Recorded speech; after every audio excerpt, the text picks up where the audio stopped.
Request the room to say good morning in sign language. Please do it for your own good.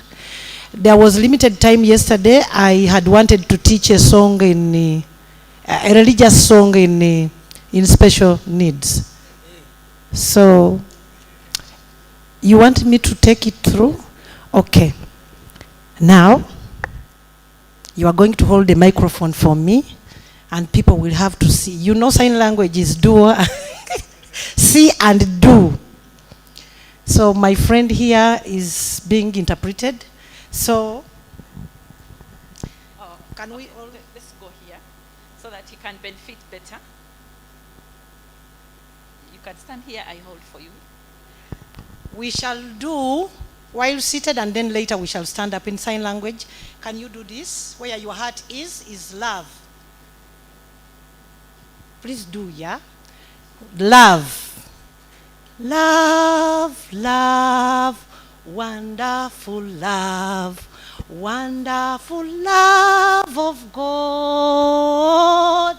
Love, love, wonderful love, wonderful love of God. Have you got it? Can we stand up and do it in the morning?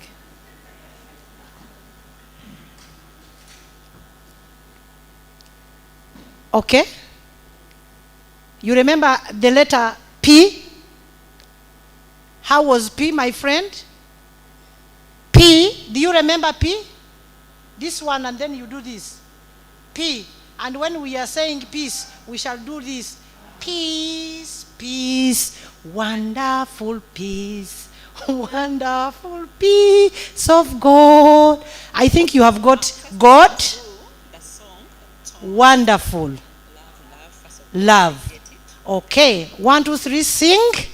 Love, love. Wonderful love. Wonderful love. Love of God. God, love, love. Wonderful love. Wonderful love of God.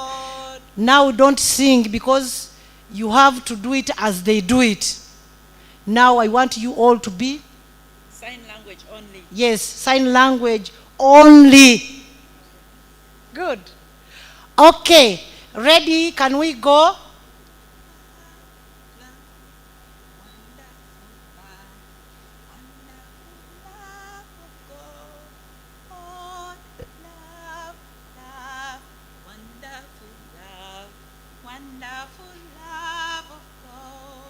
Peace. Peace, peace, wonderful peace, wonderful peace of God. Peace, peace, wonderful peace, wonderful peace of God. Clap for yourselves. Right, thank you. What else did we learn yesterday? By the way, she has reminded us, we didn't even remember how to greet. Can we greet again and say to your neighbor, good morning? Yes. Thank you, please. My name is Doni Silas Ndazima from World Vision, Uganda, and I'm the Advocacy Research and Policy Specialist. I was very touched with the commitments from the SVAC group that included continuing to advance for safe spaces for young girls. But there is a very interesting discussion that is ongoing in Parliament about access to contraceptives among young girls. This is a discussion currently going on in Cabinet, and it came to Parliament. I haven't heard it in this space, but as civil society, you need to input into this discussion whether the young girls, the teenage girls in Uganda, can access contraceptives. The legal framework in Europe and in the US, they can. Those at 16 years in the US, they can. But in Uganda, it's still challenging. We don't know. Religious leaders have come out to really argue that it's really very wrong for adolescent girls to access contraceptives. But as civil society, I haven't had your discussion. This is something that is of very keen interest, where you are called upon really to input and guide. But as World Vision, because of our faith, we are not able to take lead on this, but we expect other CSOs to guide on this. Then also, you need to realize that we do not have the adolescent, we do not have the health education policy here in Uganda. And you find that it's very hard right now to address issues of really girls conceiving in schools. How do you really deliver these girls? For instance, those that deliver in exams. Schools are not ready to address this discourse. You find that a girl is pregnant and she's delivering in exams. The school doesn't have a health facility. How do you manage this? So these are challenges where we need CSOs to input. Thank you. Thank you very much. Can we give him flowers? Who wants to go next? Thank you. My name is Lloyd Birungi. I remember the team from NGO Bureau. He emphasized so much that organizations should get acquainted with the NGO Act. Said if we do not read that, we shall always mess and be tossed up and down. So I call upon everyone to get acquainted with the NGO Act.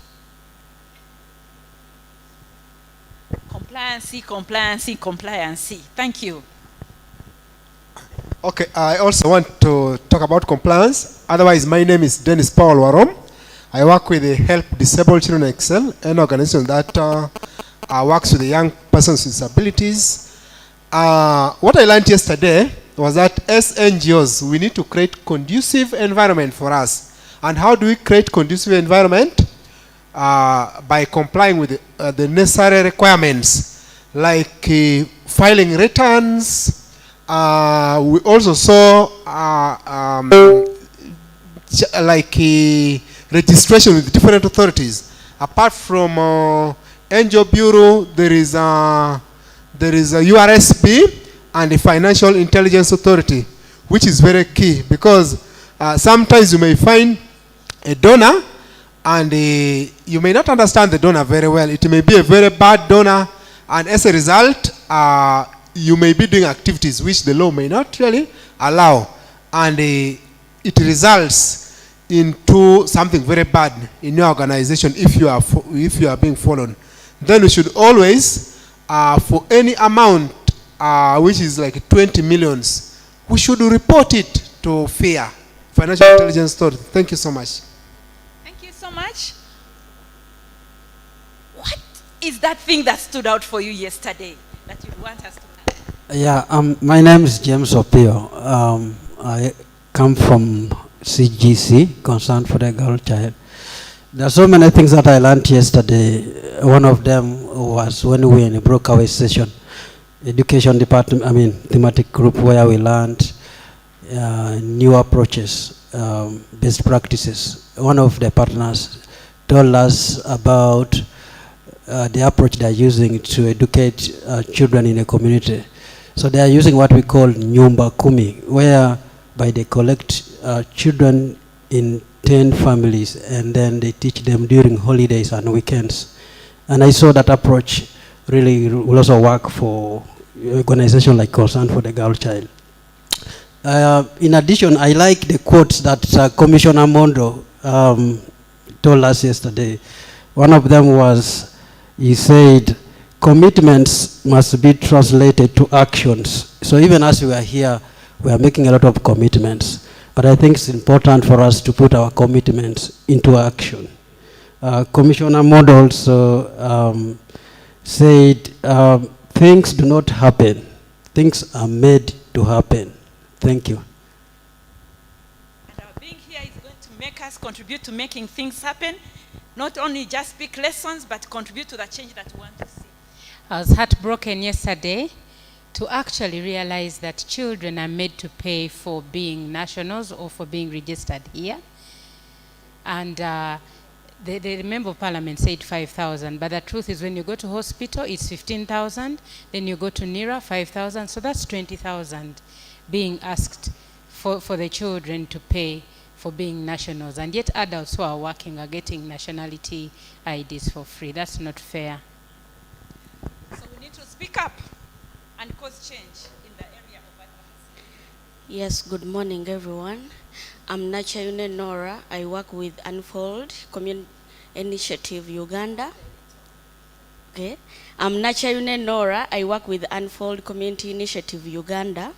And what I picked yesterday during the discussion we had about children connected to the streets and teenage pregnancy, what I picked is, as CSOs who are working towards making lives of children better, there is need to always advocate to ensure that the government does a new census to ensure that there is no child is being left behind, that is counting them, those who are connected to the streets and those who are at home, to help us better understand the number that we are working for. Yeah. Thank you. Yes, Ada Ojur.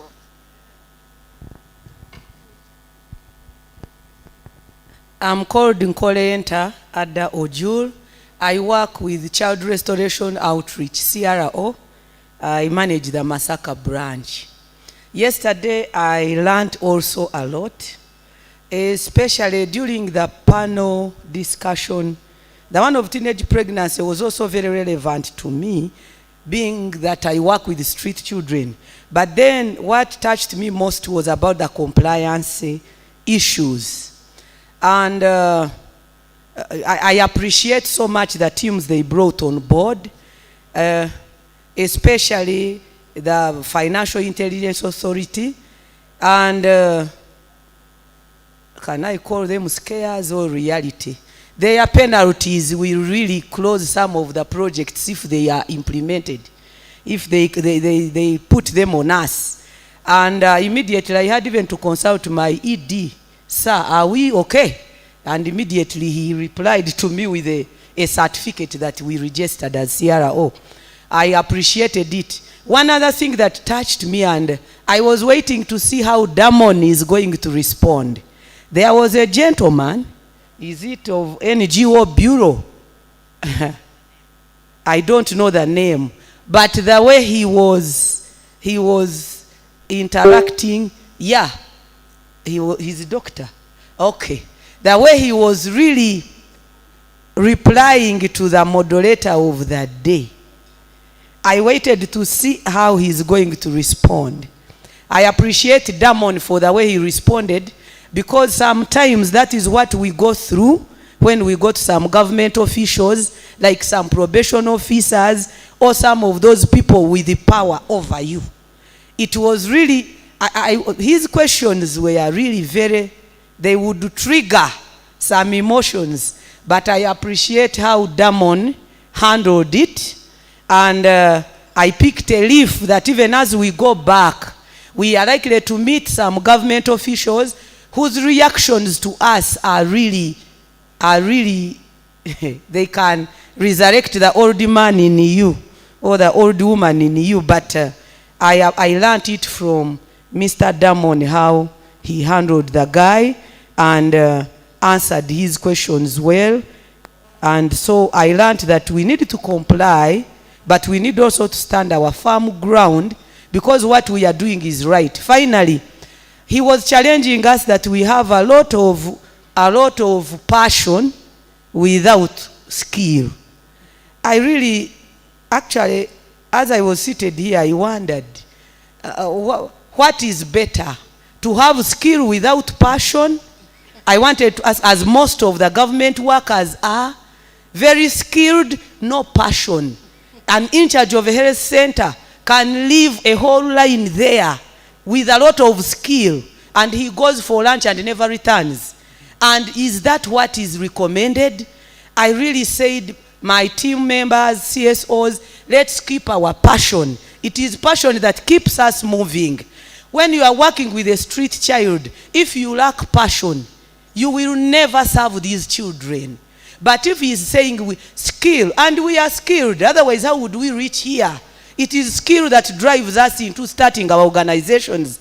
So I want to encourage you, even as we go back today, let us not drop our passion. The moment we drop our passion, we shall die. We need, yes, to add on skill, but passion is very key. And how I wish we had an immunization of passion to go putting in every government official, so that they can become passionate in the offices where they sit. They would have served the children with the passion on top of their skill. So let us not be belittled that we move with a lot of passion without skill. It's passion that keeps us moving. Thank you.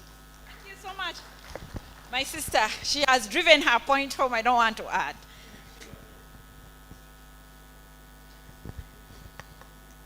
Yes, thank you so much. My name is Patrick Semogiride. I work for Friends of Uganda, Social Education Empowerment for Development. We abbreviate it as SEED, Uganda.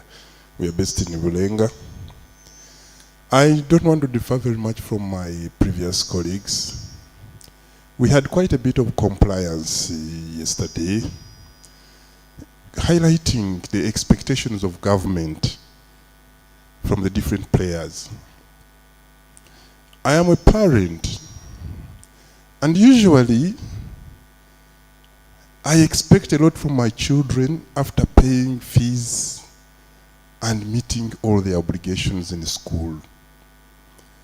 And I was just thinking aloud, from all this compliance that is expected of the CSOs and GIOs, what is the investment of government? And I'm glad the Assistant Commissioner is in here. He can actually advise us best. What is exactly the investment of government before we expect too much? That is forcing some of the players to close. That sometimes is perceived to be narrowing space for some of the players that we have. Two, you had asked for one, but I'll push in one. From the budget of, say, 53 trillion that is under implementation, and from the supplement that was passed yesterday, do we as players see the commitment of government in the budget, in the supplement that was passed yesterday? Because sometimes I think we are putting a lot of effort to a party that sometimes is complacent, that doesn't care. Our priorities are peace and security, are roads. If we talk about gender, he can tell us the budget and what the budget for children is actually is. In education, the investment is largely for running costs. And it's the same story for other government line ministries and departments. So, back to compliance. Yes, a lot is expected of us, and it's true we have to comply. But what do we get in return? How do you expect good performance from a child that doesn't get books, fees, from infrastructure that is not there? That is what I picked from yesterday, and I really see a big gap, a lot of work to do. The reason we need to engage a lot. I wouldn't leave here without giving my own learning. Yesterday, I was in this alternative care thematic group, and when we were talking about our learnings, especially from the policy debrief or discussions around teenage pregnancy, I was thinking, yes, on the first day the children presented and said, CSOs have done a good job, government has done a good job coming up with the policies on child protection and safeguarding, but the biggest perpetrators are teachers and parents. And I was thinking, we are all working in the spaces of, okay, we are working in schools, we are working with families, and also in alternative care, we are bringing children who do not have families and bringing them into our care. How strong are our safeguarding policies? How are we putting in place, how are we enforcing implementation of safeguarding? If teachers are the biggest perpetrators of abuse, how can we advocate through the Ministry of Education and Ministry of Gender to ensure that all teachers sign the safeguarding policy?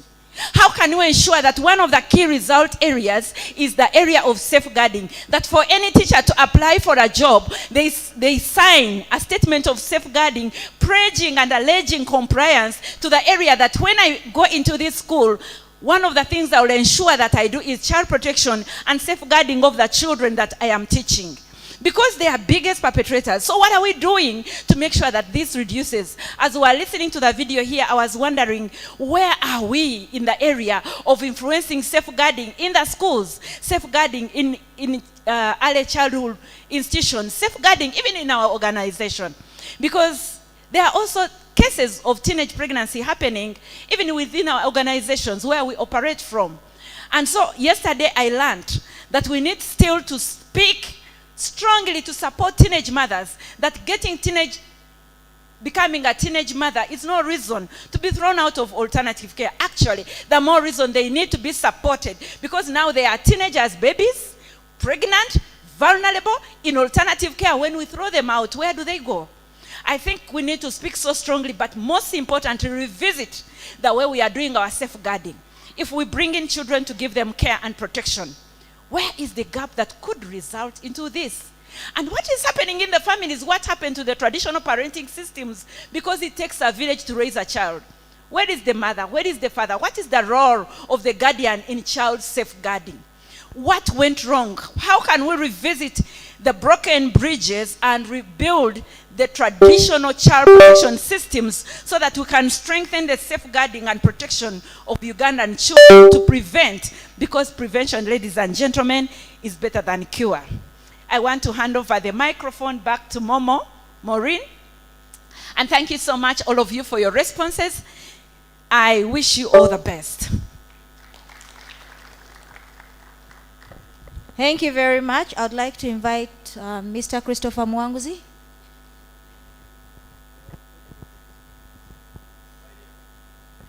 And Mr. Christopher Mwanguzi, yes, I'm going to.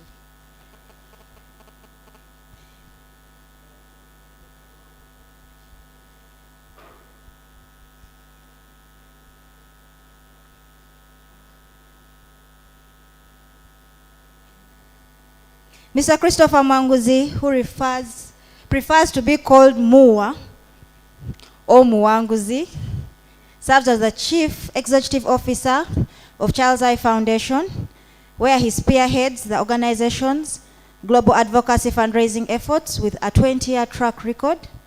Mua is a psychotherapist, a life coach, and a purpose-driven leader, renowned for providing visionary leadership in diverse and challenging civil society. He has a profound love for Africa, and commitment are evident in his passionate dedication to elevating the continent's unique context, rich culture, and innovation solutions within Western innovation paradigm. He firmly believes in the transformative potential of cross-culture collaboration and learning as a catalyst for driving positive change. Mwanguzi is resolutely dedicated to ensuring that lived experiences lead and inform practice. He recognizes documentation as an indispensable tool in advancing advocacy efforts. His steadfast commitment to evidence-based approaches guarantees that initiatives not only make an impact, but also remain sustainable, resulting in enduring improvements in the lives of people worldwide. And throughout his career, he has pioneered numerous award-winning interventions through collaborations with communities and governments, and these efforts have strengthened systems, addressed pressing social issues, and delivered measurable improvements in the lives of individuals and communities alike. So let's welcome Mr. Mwanguzi. Let's clap the other way. Thank you. Thank you very much, Maureen. That was not necessary, but good morning, everybody. How are we doing today? Good morning, everybody. Are we still sleeping? Okay. So first of all, it's really exciting to be back up here. Today, we are going to, still on the topic of teenage pregnancy, address some other really key and serious issues. Before we start, I will recognize a mentor, a friend, one of the people who welcomed me into child protection in Uganda when others had asked me to leave, our commissioner, Mr. Mondo. It's so good to see you and have you here. Welcome, welcome, welcome. But also today, folks, we're joined in person. It's exciting to see that people don't just stay in South Africa.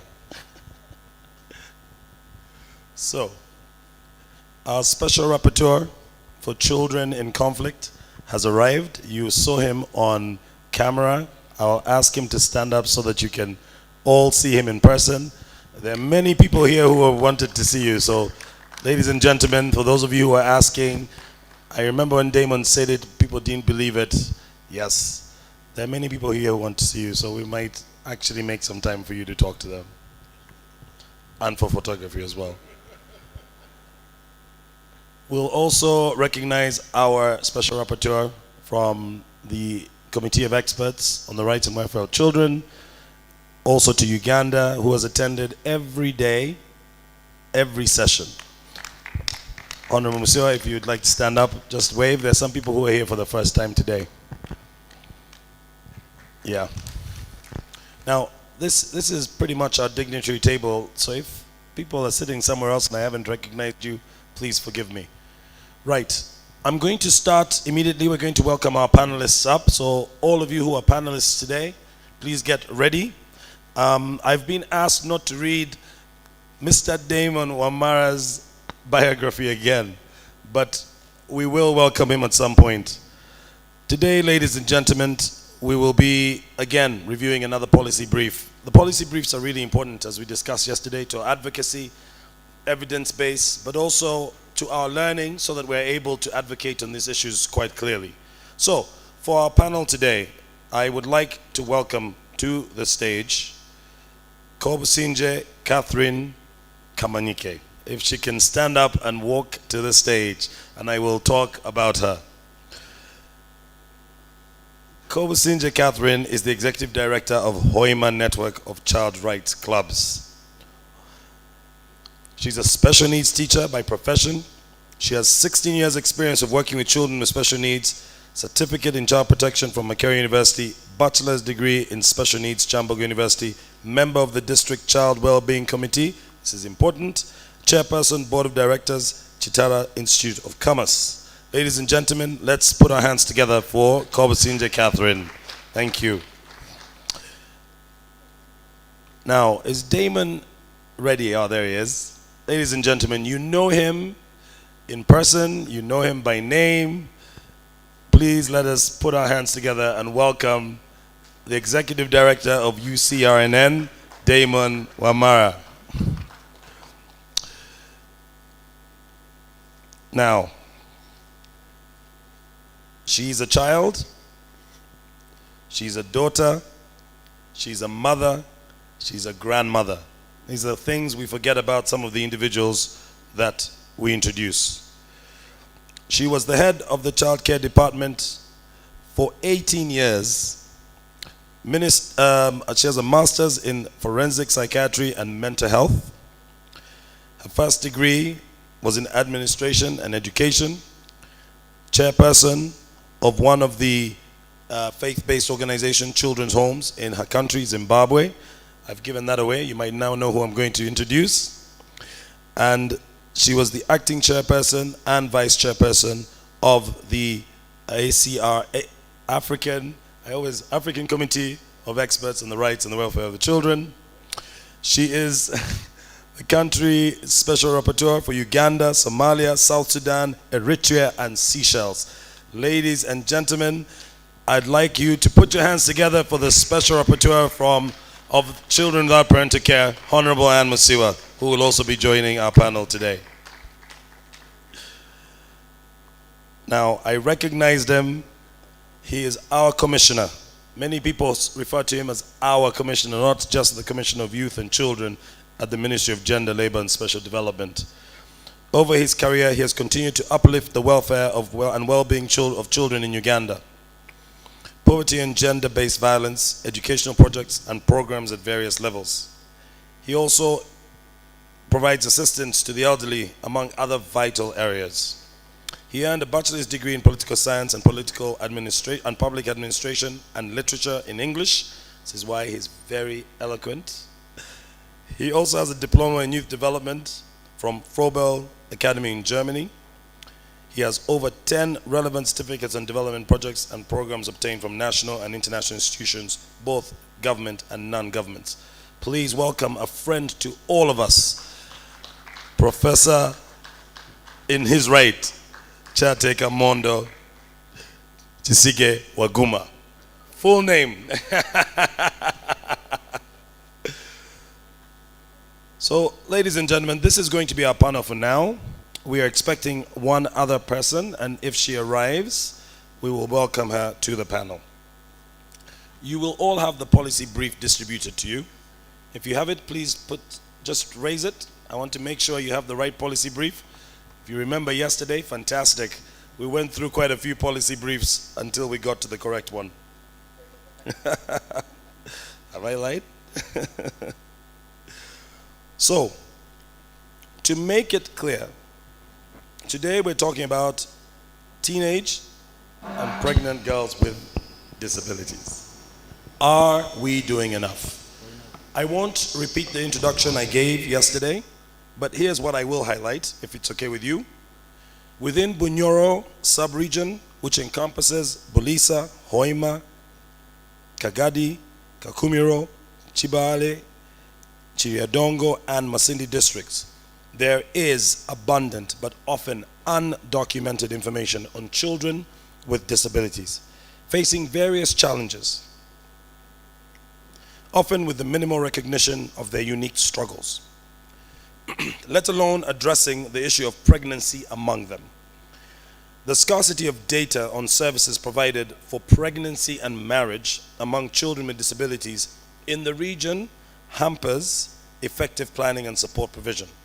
Now, whilst national statistics from the Uganda Bureau of Statistics 2018 indicate that 25% of Ugandan women have given birth by the age of 18, information regarding the sexual activity of children with disabilities in Uganda remains limited or unknown.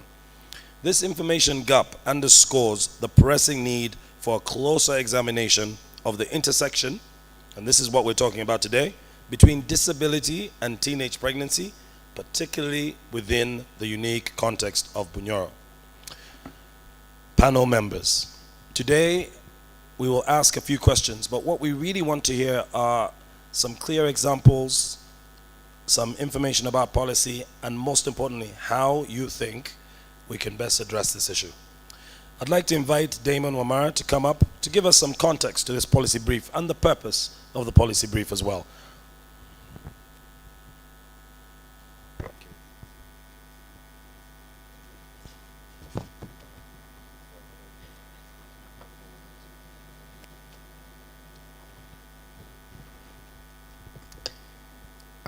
Good morning, ladies and gentlemen. Good morning. I hope we had a good night and we're not too exhausted because we still have just a few hours to finish this symposium. Thank you very much, Chris, for setting us in motion. Honorable Musiwa, Honorable Robert, Honorable Professor Robert Nanima, and the professor in the Making for Children, Commissioner Mondo, Catherine, our good friend, and everyone. I'm happy to come back. I hope you're not tired of seeing me these 3 days. It's not intentional, but for the good of the children, I will not get tired of coming up to speak about the plight of the children. Once again, we are bringing to you as your network a policy brief, and one of the key things and outlines for us as Uganda Child Rights NGO Network is that we know we need to document, and we need to document and to begin to have the conversations. And what we try to look out for are things that are silently happening and there is nothing to prove that it is happening. So we want to tickle and bring out these things so that some people can begin to see that something is happening that no one is reporting on, and then we can get better, and it can be able to inform and challenge our policies, and also have a good interaction with policy change amongst many other things. But also for us as civil society, it can inform our programming and strengthen our programming as a network. So as we get through the presentation I'm going to make, it's on a policy brief, And again, like we shared yesterday, we will share with you this policy brief, and we are hoping that more information that you give us would be able to strengthen this policy before we can give a final copy to the government and parliament for them to be able to inform and debate on and probably influence a couple of policies that exist. So when we come to talk about the teenage pregnancy and teenage and pregnant girls with disabilities, are we doing enough? This is not our first policy brief on this. This is actually our second policy brief. Last year, we did a policy brief on the same, and the context of that was in the Buganda region. So we went ahead and said, okay, we started with Buganda. What is the situation in another region? We went to Bunyoro. Hopefully, if we continue getting funding, we'll continue to look for all these other spaces until we get a picture of what it is in our country, Uganda. But the little we have, we want to be able to start off, and it can begin to build momentum until we have enough more information. This is courtesy of Eric's development partner, where we are implementing a project on safeguarding and strengthening our member networks. Yesterday I mentioned, and I'll repeat for the sake of our commissioner, Eric's development partner has supported us and ensured that 35 of our member organizations have been strengthened in their capacity and have built good, strong safeguarding policies and gateways, gatekeeping measures in their organization, and that their organizations are not going to be a safeguarding issue for the children, because we know that sometimes our programs actually harm the children rather than develop and help them protect them. So when we're to look at the rationale, generally, at the issue of persons living with disability, nearly 20% of the population in the developing countries experience some sense of disability. Then also it is already seen that unknown, and I think one of us at the beginning on Tuesday mentioned it, and we will re-echo it. It did come out in the policy brief that we have, that the numbers of persons living with disabilities is not, especially when it comes to children, is not coming out strong. It is not known. It is not. It is still silent. And the perception on this is because remember that some of these people who are living with disabilities are hidden away because it is shameful for them to come out. They are being seen as some of the diseases as being seen as a curse. They are being seen as an abomination. They are being seen as even the situation as to which that child with a disability was born itself is a complex one. Probably some of them have been born out of incest, so it is a shameful birth. Probably the girl was young and it is a shameful birth, because how does a child give birth to a child? It is still a shameful kind of situation. So the numbers are not known because people are hiding these children, and also they are not being counted, and it's not the accurate numbers were hard for us to determine. When we went to Bunyoro specifically, there was no way we could get actual numbers of children living with disabilities. Again, how will you plan for a child when you don't know how many are there that need that help? Then persons with disability, also we all know that they face a lot of stigma, and this issue of stigma can be a hindrance for their enjoyment of and fulfillment of their rights, and because of that they are not prioritized and are not engaged accordingly and appropriately as expected. The issue of teenage pregnancy involving girls with disability is recognized as a concern in Uganda. We acknowledge that Uganda is not hiding and saying that we don't have this. From the last policy brief that we had on the same, it raised very key issues with Uganda Human Rights Commission, and they put it as part of their agenda, which shows that there is progress and there's an interest in the particular issue of children living with disabilities and those affected with, those who are sexually violated. In Bunyoro region specifically, the issue of teenage pregnancy is not known in terms of numbers, but according to our member organizations that are there, and Honrik is one of them, and I know at one time she'll give her views and her practical experience, because we give at the point of developing the policy brief, but we have the ones who are on ground. Honrik is one of the organizations. We have also Rukobi, Ruzayo. I don't know if Ruzayo has arrived. But we have like 2-3 organizations in Bunyoro that work with these children with disabilities. They give us, and again this is without numbers, that Hoima has the highest number of children living with disabilities who are sexually violated and are also teenage mothers. The first policy brief, we called it double tragedy. First, they have a bad disability that makes them not able to fully enjoy their rights. And then second, somebody goes and violates their right and makes them pregnant. It's a double tragedy for them. When we look at the legal and policy frameworks that exist, we must say government has done well. Government has done so well around this issue, and there's a lot of progress, and we can see that in terms of ensuring that there are laws, we are not complaining. We actually have the laws. I remember when we were having a conversation with Honorable Musiwa, when I was preparing her to come to Uganda, she told me and said, but when I look at all the documents you have shared with me, and I look at the country report, Uganda doesn't seem to have a problem with the laws. You don't seem to have a problem with the policies. And I said, yes, we are perfect at having the laws, but as all of us know, we prepare the laws and another country implements our laws in their country. I don't know when we'll move to implementing our own laws. To just give a detail or context to that, we have the National Comprehensive Action Plan on the Rights of Persons with Disability that guides the country towards fulfilling its commitments under the United Nations Convention on the Rights of Persons with Disability. That means, in sense, that we have domesticated the international treaties, and we are implementing what we committed at the international level.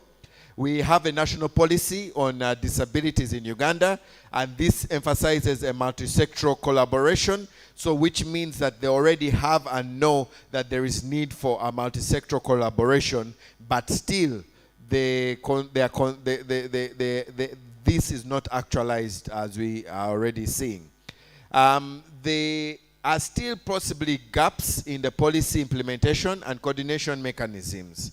And this we see because majority of the girls with disabilities have limited knowledge about their sexual and reproductive rights, and also have limited access to service. Now, I know many people are going to say that they have a disability and they are not able to understand 100% everything when it comes to the issues of probably like sexual reproductive health and rights and other rights. But over and over, I have been reminded by the colleagues who work with persons with disabilities that a disability is not an inability. And there are ways they can learn, just not the way you want them to learn. That is something that is now imprinted at the back of my mind every time I am engaging on issues about children with disabilities. When it comes to the situation in Bunyoro of teenage pregnancy and child marriage, there is undocumented evidence of the high prevalence of teenage pregnancy among children. And I think this has been a conversation right from Tuesday. We don't have documentation. We don't have statistics. We don't have data. And children with disabilities are not excluded from that problem. Also there, we don't have data. Hence, the country cannot plan better for its children if we don't have the data. That came out very, very realistic. The data was not ready. We reached out to the probation office, we reached out to the community development office, we reached out to UBOS, and all we were getting were general statistics. One of the other issues around that, if I can just move away a bit is that when you look at the national statistics, it doesn't break it down completely for you. And when you try to ask for the breakdown, you become a problem and they say, you go away. I'll give you an example. One of the best ways we could even have this documentation. We all know the police report that comes out every year, yes? Am I right? When we look at that police report, and I want to challenge you, go and look at that police report. When you look at that police report, not policy, but police report, the crime report, and you look at the details that it gives, it will give you details of sexual violence, and it will give you a percentage of how many are children. And when it gives you a percentage, that is where it will stop. It will not tell you how many were with a disability, how many were done by the parents at home and all that.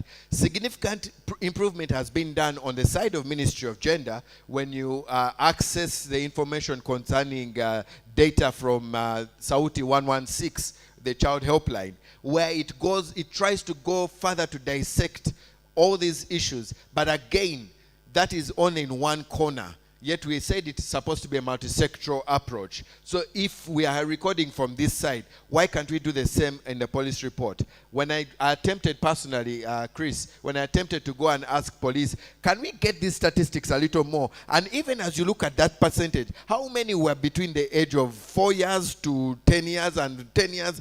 They tell you, that's another problem. How much are you paying for you to get that statistic? And then you have to go to IT, and then you have to put in a request to IGP to get these statistics. These statistics are supposed to help us, inform us on our programming.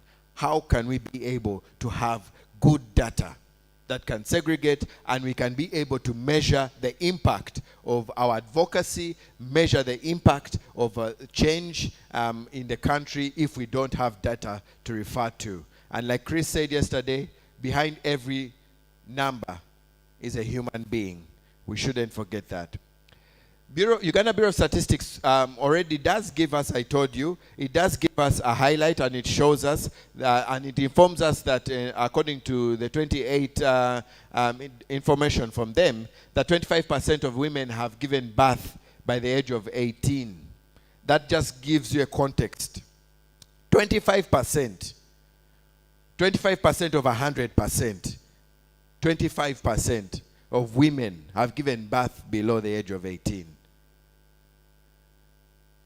Let me repeat, 25% have given birth. And then women and girls with disabilities experience the combined disadvantages associated with the fact of their gender, but also their disability. When you look at sexual gender-based violence, limited access to education opportunities, limited productive economic opportunities. They are also in the category of the lowest income earners, and they're also at the highest point of living below the line of poverty. Then there is also lack of access to education and employment. Many of these girls are hidden, and once they are hidden, they are left with people to take care of them, and the people who take care of them take care of for themselves. They take care of their own satisfaction, and they use these children. So the whole aspect of them getting education, and the parents then are also held back. When it comes to lack of employment, the parents cannot get good employment because they have to spend more time looking after the children, and therefore they can't get long-term employment that would help them be able to fend stronger for their families. Then limited parental care is also big. First of all, not many of them. No one is prepared. No lady, no man is prepared that you're going to give birth to a child with a disability. So you cannot say that I'm prepared to look after a child with a disability. And you don't choose which disability your child should have. You don't. And so the whole aspect of them understanding how to look after a child with a disability itself is at a disadvantage for them. It is a big challenge for them, and at the end, their parental skills are not empowered, and we see that there is limited parental care. There is more abandonment. According to Sauti 116 statistics, the highest number of abuses reported every month is on child neglect. limited mobility on overall well-being. Most of the girls have physical disabilities that make it hard for them to move and access any of the services. Look at the fact that if they have been sexually violated, number one, they are not able to report. They cannot speak. If they have the disability of being dumb, they cannot speak. They do not go to school and are not privileged to even learn how to use sign language. Then on top of being dumb, they have the disability of not being able to walk. So even if they went to the hospital, they cannot talk. But even in the process of going to the hospital, there are no ramps. Okay, there are ramps now in the hospital. But I'm just trying to paint a picture of the whole difficulty that is set out for these people. And at the end, they just stay at home. They give birth in the huts or in the houses where they are. I've already talked about limited access to health care. Many of these girls, for the girls who we interacted with, and this one I'll talk about Bunyoro, for the girls with disabilities and the families who we interacted with, one of the things that we found is that these girls are kept away because they are scared that if they take their child for antenatal care, they're going to say, "Nay, what kind of mother are you to allow the person to impregnate your daughter?" So that shame of her, she would rather keep the child at home, and then the child gives birth from home with the grandmothers giving the necessary support. That whole aspect itself poses a whole disadvantage for these children and girls living with disabilities. We cannot mention the emotional and psychological impact that is on these girls. Number one, they're not able to report the pain they're going through, the trauma they're going through. Therefore, they cannot even go through the rehabilitation and the necessary support they need. That is another key issue. I've talked about the social stigma. I'm not going to repeat. It is still in line with the ability to access the services. Then there are also the post-delivery care challenges. After giving birth, no one is willing to take them back for the continued checkups. So if anything happens to the girl can't talk, the girl can't walk, the girl suffers.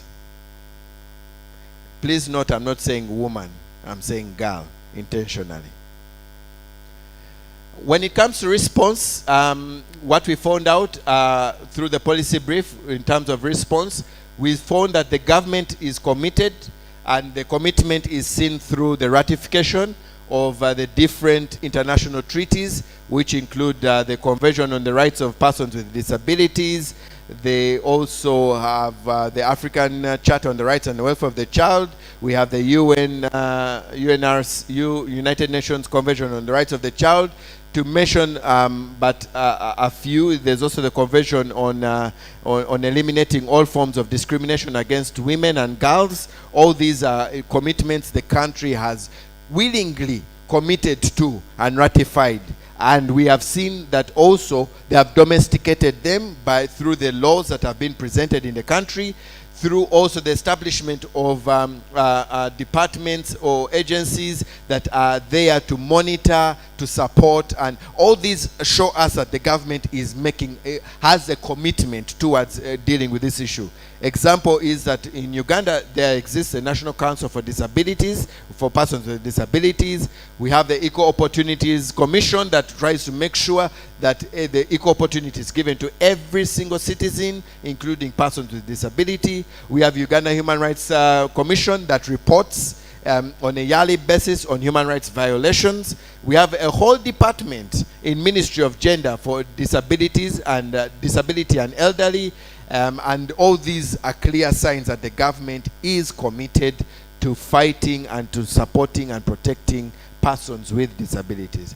In Bunyoro, we can see that the community development, the community-based service departments, that is the docket where these issues of children with disabilities or persons with disabilities falls under. Also, the council, the local government council does have a particular position for persons with disabilities, and the persons with disabilities are actually part of it. At the cultural level, we also see that the Kingdom of Bunyoro, the great empire of Bunyoro, does have a person who represents at the parliament of Bunyoro, and in the government of Bunyoro, there is a person who represents persons with disabilities and brings those views. That we ably see as commitments even in the community of Bunyoro. Then when it comes to the CSOs, we also see that we have commitment from the members of the civil society organizations, where we see there is programming, inclusive programming and intentional programming, that these children living with disabilities are not left out. I will not dwell much on that. I will leave Catherine to give the examples that exist in Bunyoro on that. When it comes to your network, as UCRNN, we have given the necessary support in the Bunyoro region to come up with, to support in legal policy formation. And we have specifically worked with one of the sub-counties, to be specific, Kasita, which is in Kakumiro district. And we have supported them to come up with a bylaw on this issue of children, teenage pregnancy and child marriage, and other forms of abuse, child abuse, violence against children, and including there is the aspect of children with disabilities. Inclusion, rather than separating, inclusiveness as part of the policy. I'm about to finish. Then when it comes to looking at the capacity, what is the capacity? Are we able to look after these people? That is a big issue. These are things that we found as challenge. One, the human resource. There is not enough human resource. The children with disabilities need more care. They need more attention. They need more guidance. And we do not have enough human resource, even with the local government, with the civil society, even with the work that is being done. It is still not enough. The infrastructure, I am sorry to say, is not friendly. It's not child friendly to the people. First of all, it's not child friendly to teenage mothers in general. Am I right? Now, this is now a child with a disability and is a teenage mother. The infrastructure is not really friendly to them, and that is a harsh reality. That is the truth that is on ground. The institutional capacity, even us as civil society, as much as we want to do so much for these children, our capacity as an institution is also limited. We are limited by finances, we are limited by human resource, we are limited by also what the governing, I mean, remember yesterday what they were telling us here. Some of you are CBO, but you're operating in three sub-counties, and you only have one license to operate in one sub-county. And it's limited. Institutionally, you're limited. You cannot afford to be bigger than what you are. And yet people are asking you to go to them, to support them. The community engagement is also happening, and the civil society is doing it. But again, the numbers are overwhelming, and the situation is quite alarming. What are the gaps? I will quickly go through this. Many CSOs and children, specifically girls and other key stakeholders, have limited input into the development of the strategies. There needs to be a more inclusive input on this issue of coming up with strategies, especially when it is concerning these children with disabilities. I don't know, I beg to be corrected by Commissioner, but I don't know if the children with disabilities themselves are consulted in any way. I know the adults might be, but the children I do not know. Then also the implementation of the National Council of Persons with Disabilities. This is another department or council that is under Ministry of Gender, Labor and Social Development. But let's not forget that Ministry of Gender, Labor and Social Development gets 0.01% of the national budget. And they're sharing that budget with children, women, disabilities, cultural leaders, the list, labor, bring everyone else that is not money making and put it there. That is who is receiving the 0.01% of the budget. Therefore, the National Council of Persons with Disability cannot effectively function. Ministry of Gender and Labor and Social Development, the CSOs and district local governments need to prioritize the girls who are pregnant and are living with disability. It needs to be high on our agenda. it really needs to be high on our agenda. The district community-based departments have inadequate funds. If the ministry itself has inadequate funds, what about the department itself? The probation officers get how much per month? I think we can do a census here from your districts. How much is allocated to them? And how much is actualized? From the few studies I have done or few districts I've visited, none of them gets above 2 million.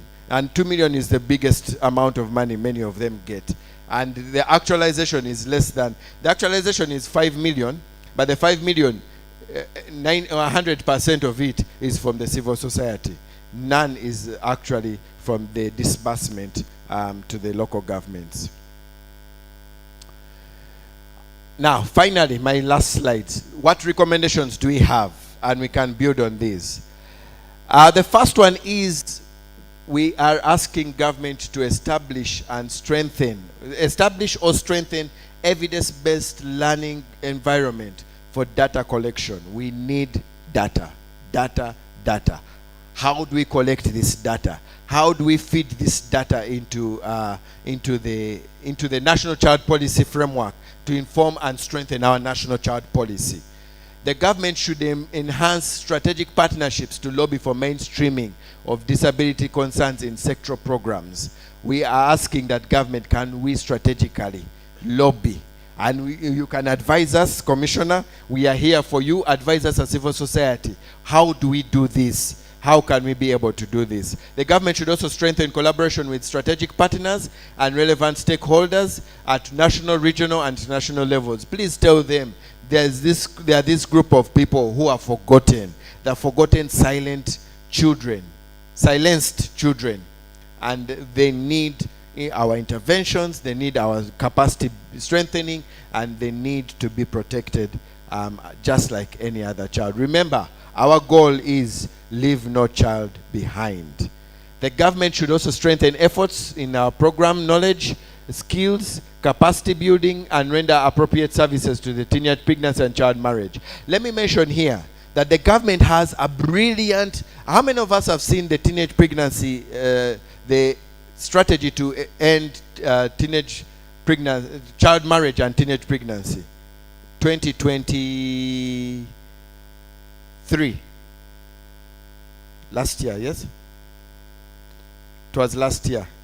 How many of us have seen that strategy? 1, 2, 3, only about 5 of us.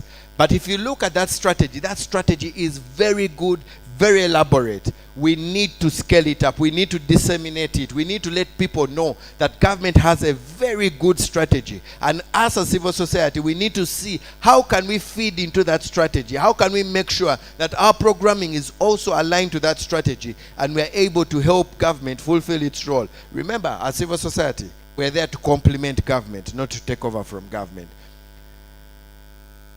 Thank you very much.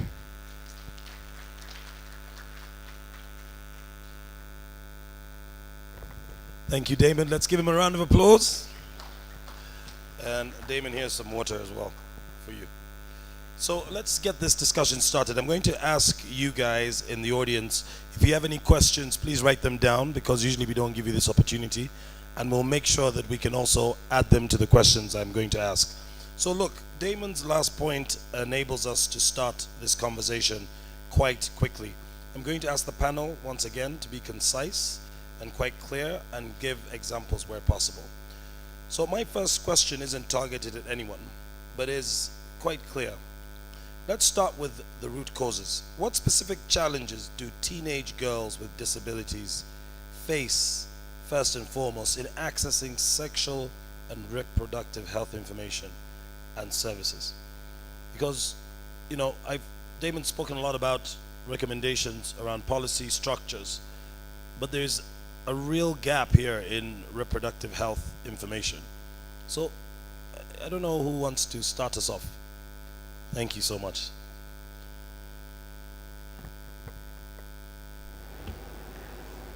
Thank you very much. My name is Kopsinge Catherine Kamanyire, the Executive Director, Hoima Network of Child Rights Clubs, Hone Creek.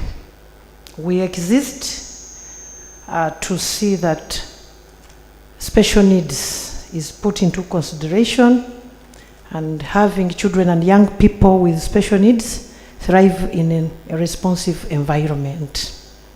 We are based in Hoima City, working in Bunyoro with 176 volunteer coaches and working through child rights clubs, both in schools and in communities, reaching out to more than 9,000 children in Bunyoro. And one of our focus areas is health. Just like the question states, how right away go to challenges these girls with special needs or disabilities are facing in order to access reproductive health information.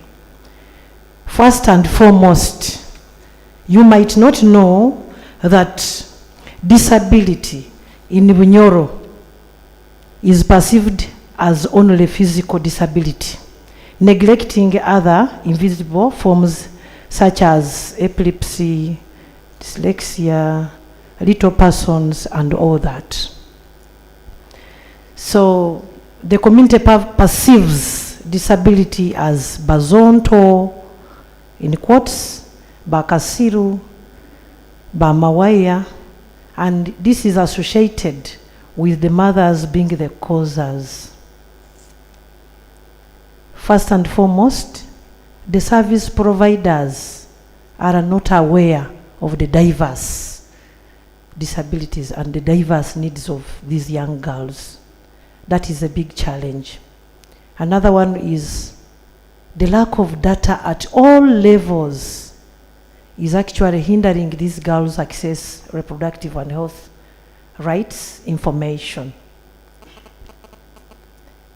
The girls with disabilities are viewed as a second-hand citizen who deserve just mercy and help. And instead of empowering them to live independently, people will just talk about them, laugh, and go. That one brings us to a challenge of negativity, the negative attitude in the community. We know that change is a process. We are doing what we can, but of course, we can't serve the whole Bunyoro, just like you have heard that we are like only here 3 organizations working with young people with disabilities. There is another challenge of communication barrier.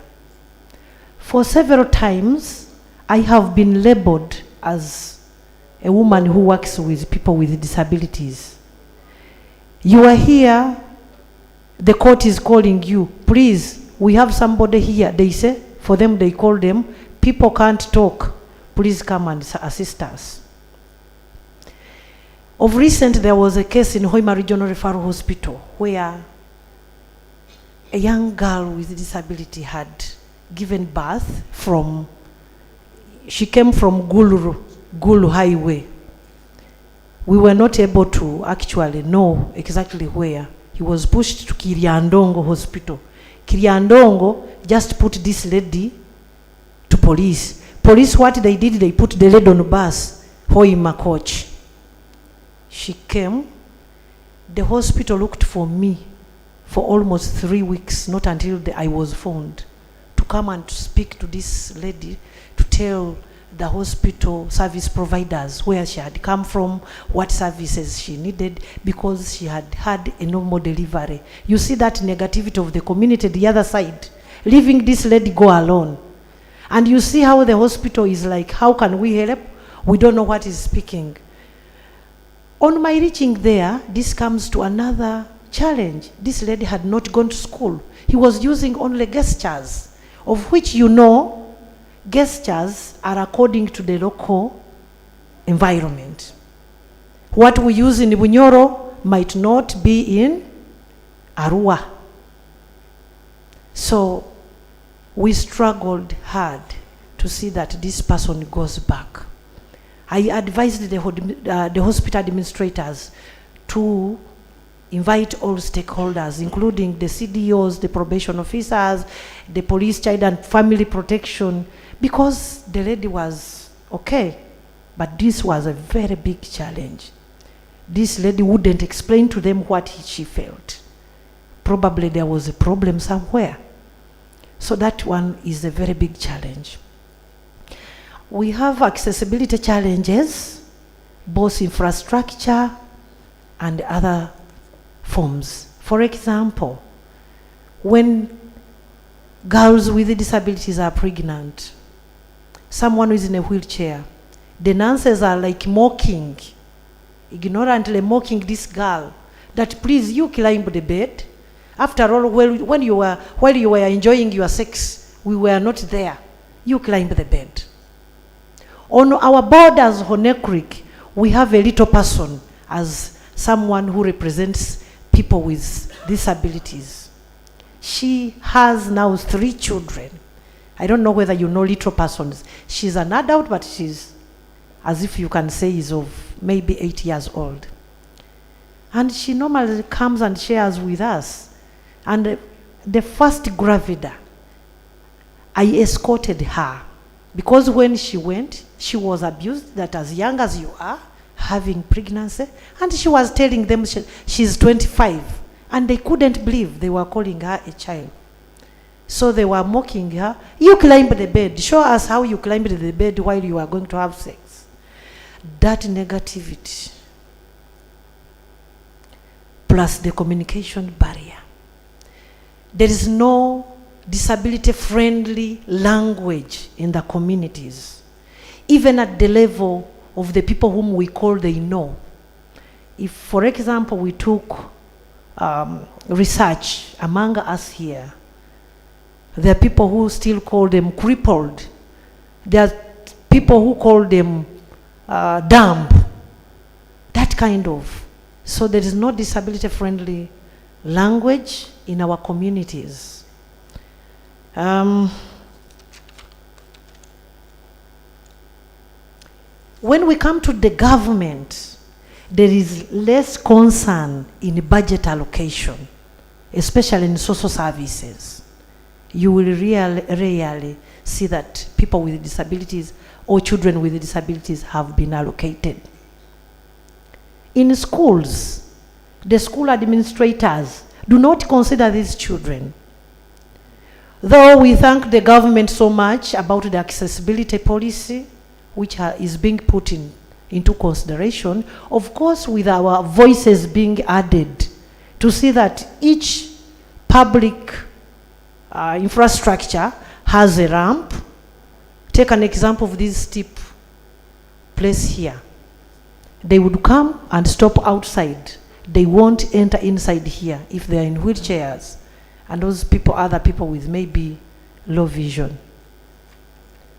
So we are putting that into consideration and thanking the government, because it is coming out slowly and by slowly to strengthen that.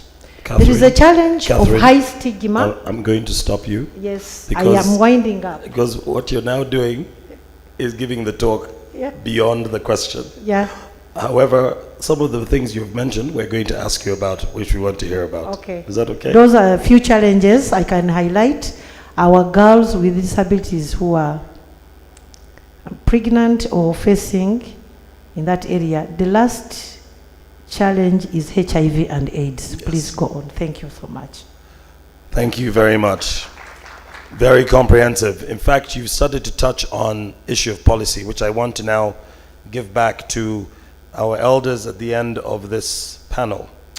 So once again, with no specific panel member, in light of the National Comprehensive Action Plan on the Rights of Persons with Disabilities, which Catherine has mentioned, what steps are being taken to ensure that the plan's effective implementation has a clear focus on protecting the rights and well-being of girls with disabilities?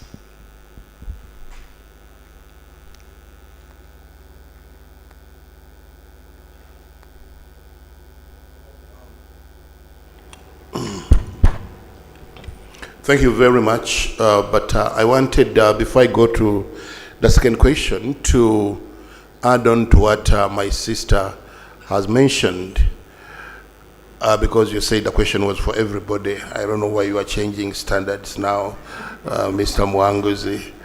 I wanted to say, like I have said before, that finding a child in the labor ward not being born but producing another child is the worst of the worstest forms of child labor and child abuse and violence against children. I'm a father. My wife has been to the labor ward. I'll not tell you how many times, because then you'll know how many children I have. And in Africa, I'm told by Honorable Anne that men don't count the children they have. So I don't want to defy that principle.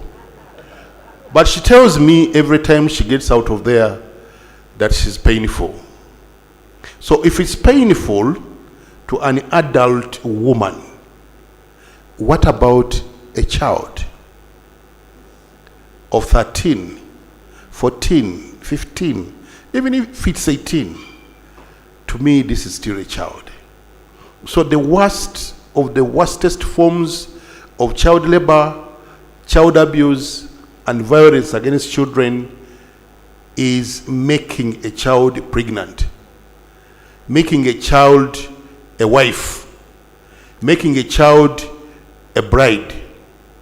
And if it is for any child, then for a child with a disability is double jeopardy, like Kamese pointed out.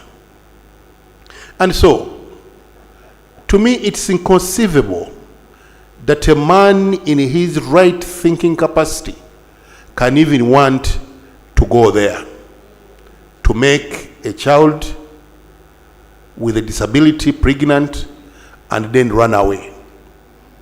Because that's what the data shows, that many of these girls with disabilities are made pregnant by men. If I had a worse word to call them, because if we call them men, then they are like me, by these bitches. They make them pregnant and then run away.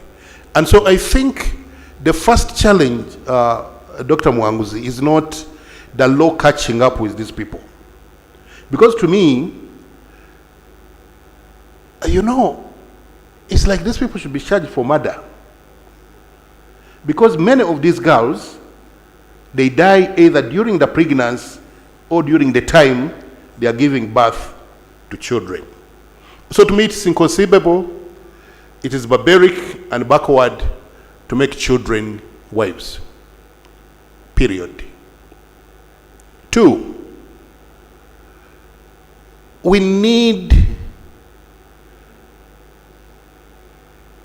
to seriously think about integrated service delivery. And I pointed out this one yesterday, that there is no way one single organization can deliver services in a holistic manner to the children that we are targeting. And I think, Mr. Kamese Peter, you can do a lot under UCRNN to enhance the working together of the different organizations, not to compete, but to complement each other. Because if we talk about referral systems, you need to know what we are talking about. To whom are you going to refer this child who has been defiled and yours is providing education? You need to know somebody who is in enhancing the rights of children, ensuring that their rights are not defiled. But are we working in that spirit? Damon, you tell me how many organizations you have under UCRNN, then 200 plus, right? I don't know how often you meet. I know you meet annually, but in between there, how you collaborate. So the children are lacking from receiving holistic service. I've also heard when I entered here, and I told my brother and my sister that I can see the emotions are charged. People were blaming each other. The game of blame is not going to help us to serve the children. Many of you were blaming government, but also I know that you also have your own atrocities that you commit, and that has generated a lot of debate to the extent that sometimes people say NGO means nothing going on. Nothing going on but just accountability and this and the other. So when we start insulting each other, then we defy the principle of partnership. And for me, I believe that government has goodwill, and that's the reason we came up with the principle of public-private partnership. There is a law, but there is also a policy. And that's why I'm always handy to come and work with the civil society organizations, because I know government cannot do it all. I want to add also very quickly that the issue of data, lacking data, is a problem. You cannot adequately plan for people you don't know. But again, this is an issue that we must tackle together, because government has put there a system that every child must be registered at birth. People are not doing that. They have an excuse here, they have an excuse there. We have had a lot of discussions with WUBOS to establish the data, and in the next population survey, one of the questions is about the disability. But there are also those who say, I have a disability, but you cannot see my disability. And my sister from Waima said this, some disabilities cannot easily be seen, that people see only the physical disability.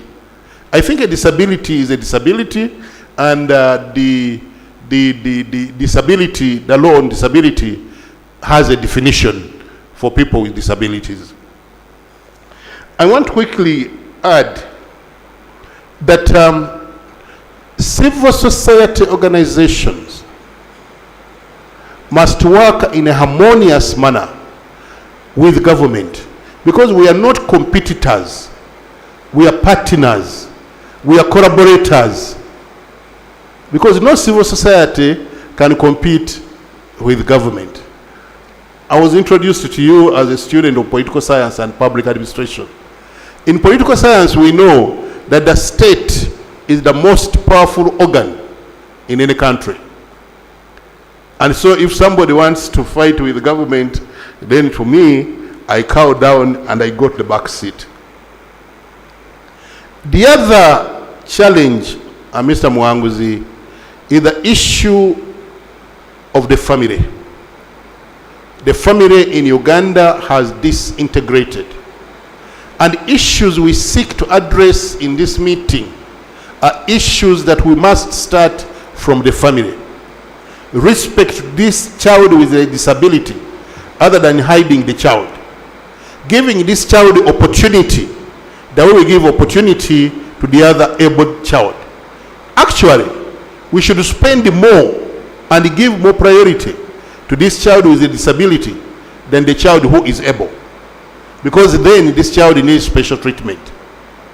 So everything that goes wrong to a child with disability starts with the family. And I want to report to you, colleagues, that for that reason, government is coming up with a national family policy.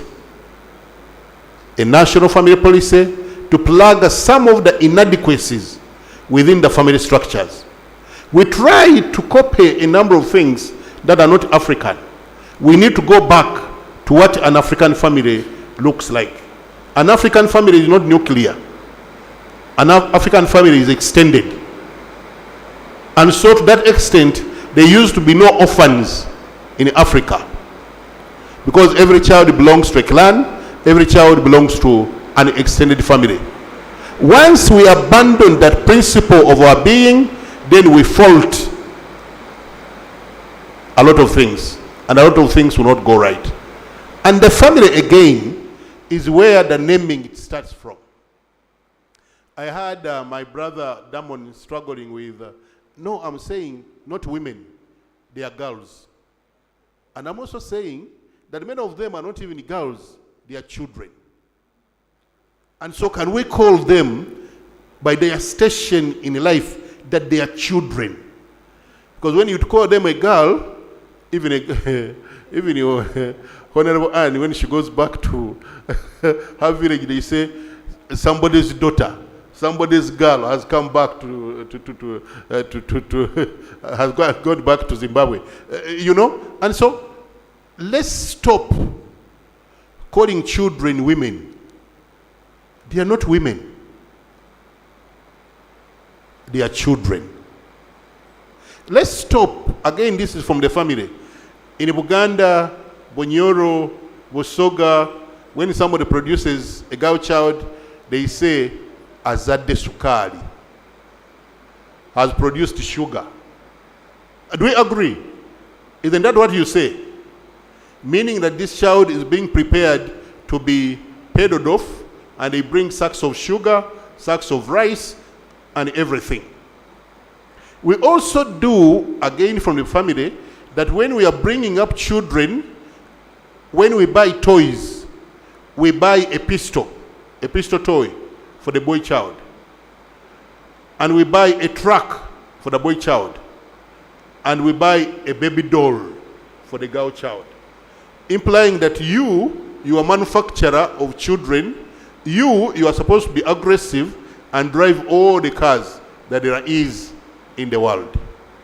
And so, to me, Mr. Mwanguzi, I'm advocating that we go back to where it started raining on us. The African setup of a family is very important, and it does everything that we are aspiring to do. We abandon that principle of our own being, which is inclusive, at our own peril. I want to thank you. Thank you very much. Thank you. Very comprehensive again. And the theme, Mr. Mondo here, has actually been returning to our traditional ways, returning to African ways. I'll just say this as a, can you hear me? I'll just say this as a very important point. 4 months ago, I went to New York to visit a professor who had done a study in Africa, particularly on vulnerabilities and communities and how families support them. Whilst I was there, the professor said, you know, we need to teach your people about this. And I said, no, I don't think so. As a matter of fact, nothing you have done will help our people, because none of his recommendations were African practice-based. Everything was American-based. So I would also like to insist that we continue to ask the foreign professors, educators, consultants who come to pay the locals more, Mr. Mondo, and to listen to the locals before we listen to these foreigners. Now, Honorable Musiwa, I have a question focused to you. Are there any continental level success stories? We've heard a lot of issues and challenges and deficits. Although Mr. Mondo has also told us how we can address it collaboratively. But are there any continental level stories or best practices within Africa that the AU can highlight in addressing early or teenage pregnancy among girls, particularly with disabilities? And also, how can these experiences be shared with the rest of us? So I don't know if there's any country contexts or any examples that you might know.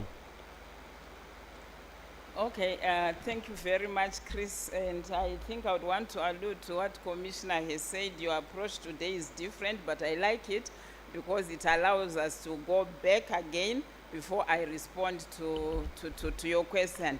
Allow me just to aid the AU's voice on challenges. That one big challenge which I'm observing or noting is that of inclusivity being limited. We talk of inclusivity from regional level in terms of policy right down into the states. But if you critically analyze, when you talk of inclusivity for children with disabilities, we are running with just one arm of education. And we are not pushing inclusivity in all environments. I will just refer to what she was trying to highlight in terms of health. If a challenged child reports to a health institution, what is it that has to be done to ensure that the service they have gone for is realized? To minimize issues of intimidation, what she is saying, I'm from a health background and I resonate very well with what she was saying. So I think from an African Union perspective, right down to us governments, we should broaden our scope of inclusivity, not just streamlining it into education. So I think that's a very big challenge. And then also, just to add on to that challenge, it has already been alluded to, the issue of minimal data. The data for disabled people is just numbers. So many are mentally, intellectually impaired, right? I want to get the right words because there are some words which we are not allowed to say in terms of that, yeah. And then we have numbers of those who are blind, numbers of those who cannot hear. That's it. That's the statistics which you are talking about. But we do not go down right to really understand in service provision, right? When we're talking of service provision, I go back again to education. Education is beautiful. Those who go to schools for the children who are hard of hearing, those who go to schools for the children who are blind, those who go to schools for the children who are hyperactive and all that. But when we go to health now, it's just a patient who has come. We talk of teenage pregnancies. It's not further disaggregated, not even at regional level. It's not further disaggregated. Out of these 2,000 teenage pregnancies, what percentage is that of disabled children? Of those disabled children, what percentage is that of who are physically disabled, mentally retarded, hard of hearing, or blind, so that it informs policy and also our strategies and interventions. This is why, generally speaking, you find that when we talk of challenges of disabled children, we just focus at Braille and sign language, and we are done.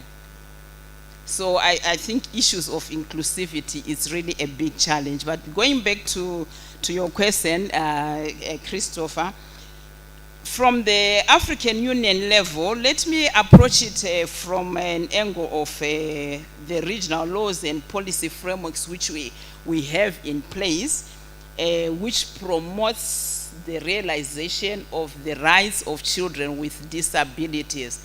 The charter itself, if we look into the charter, we have Article 11, subsection 6, which actually underscores that states should put appropriate measures for all children who become pregnant to be given a second chance and also to be allowed to complete their education.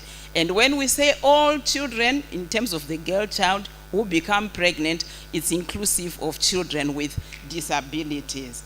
And Agenda 2040 again highlights and stresses that no child is to be denied education as a result of having them become pregnant. It's inclusive of children with disabilities. Agenda 2063 of the African Union Aspiration 6 is very clear that Africa should be developed by its own people and it should be inclusive, and inclusion should include all children without leaving any child behind, regardless of their age, regardless of their gender, or any other factors which includes disability. So they should be included and they should be allowed to go on with their education and also to access health services. You find that the committee or this instrument, the African Charter, is not just standing on its own to enforce the realization of the rights of children with disabilities. We align also, and we encourage states to align with other international instruments, specifically the Convention on Elimination of Violence Against Children, where it is very, very clear that women and children should receive appropriate services in connection with pregnancy. And then the Maputo Protocol also talks of elimination of all forms of discrimination to education, and that it encourages retention of children to be in school. The committee's roles here, let me just touch that, and I know it will answer your question also. A few of the roles of the committee to ensure that children with disabilities receive the services and they access all the social services in their countries is that the committee working on it now, Honorable Robert, that we should guide the states on the specific indicators for reporting, because you find that we didn't also have that, which is a challenge. So much that when states are reporting, it's just the numbers of children who were disabled in the category, and that's it. But we did not go into these nitty-gritties, and this is something we are going to work on also, and this is what we will encourage states so that we know that they are not being left behind. We monitor also the progress of implementation through mission visits, investigations. We also do that where violations have been reported. What it means is that the committee receives communication in relation to child violations. So if there are any child violations also around children with disabilities, we look into it. And a very good example, Chris asked me to give an example. Tanzania, they had a law that children who, when they went back to school, girls, they would have a pregnancy test done to ensure that they are not pregnant as they report back to school first term or second term. And also in Tanzania, once the girl child got pregnant, they will be expelled from school. They would not have a second chance to go back to school. So this was raised as a communication to the committee, and the committee did these investigations and all other processes, and we managed to have that reversed in Tanzania. Now any girl who goes back to school, no pregnancy tests. If they do that, is violation. Any girl who gets pregnant, they'll continue with their education. They'll also be reinstated after they've given birth. So, which is I think it's a positive move. So that's one thing which the committee does, receiving communication. So yeah, here civil society organizations, Commissioner, with your indulgence, if there are any violations of children's rights who have disabilities, teenagers, because that's the theme which you're talking about here, the communication can be submitted to the committee, and I'm happy your organization, UCRNN, they have an observer status with the committee, which is a plus. Not that we want to do down the governments, but it's in the best interest of the children. And also we develop general comments around different articles to assist the states to understand how to really domesticate the charter. And we also give guidelines, and we also do research, and I think, let me just share this. In 2022, we carried out a research on teenage pregnancies in Africa. And within that research of 2022, it actually showed that of the children with disabilities who were abused, 52% it was pure rape, 43% it was indecent touching. And that study also showed that the children who suffer from speech defects are 3 times more likely to suffer sexual abuse, and 13 years is the average age for the first sexual exposure, not intentional, of being raped or abused in children who have got who have got disabilities. I think let me end here, otherwise I will go off topic. Thank you. Thank you very much, Honorable Masiwa. And I think most importantly also, thank you for explaining the role of the experts and how we can access and also contribute some information. You've also touched on data. I have one last question, and I'll ask each panel member to respond. Please be very brief so we can give a chance to to the open gallery and close this session.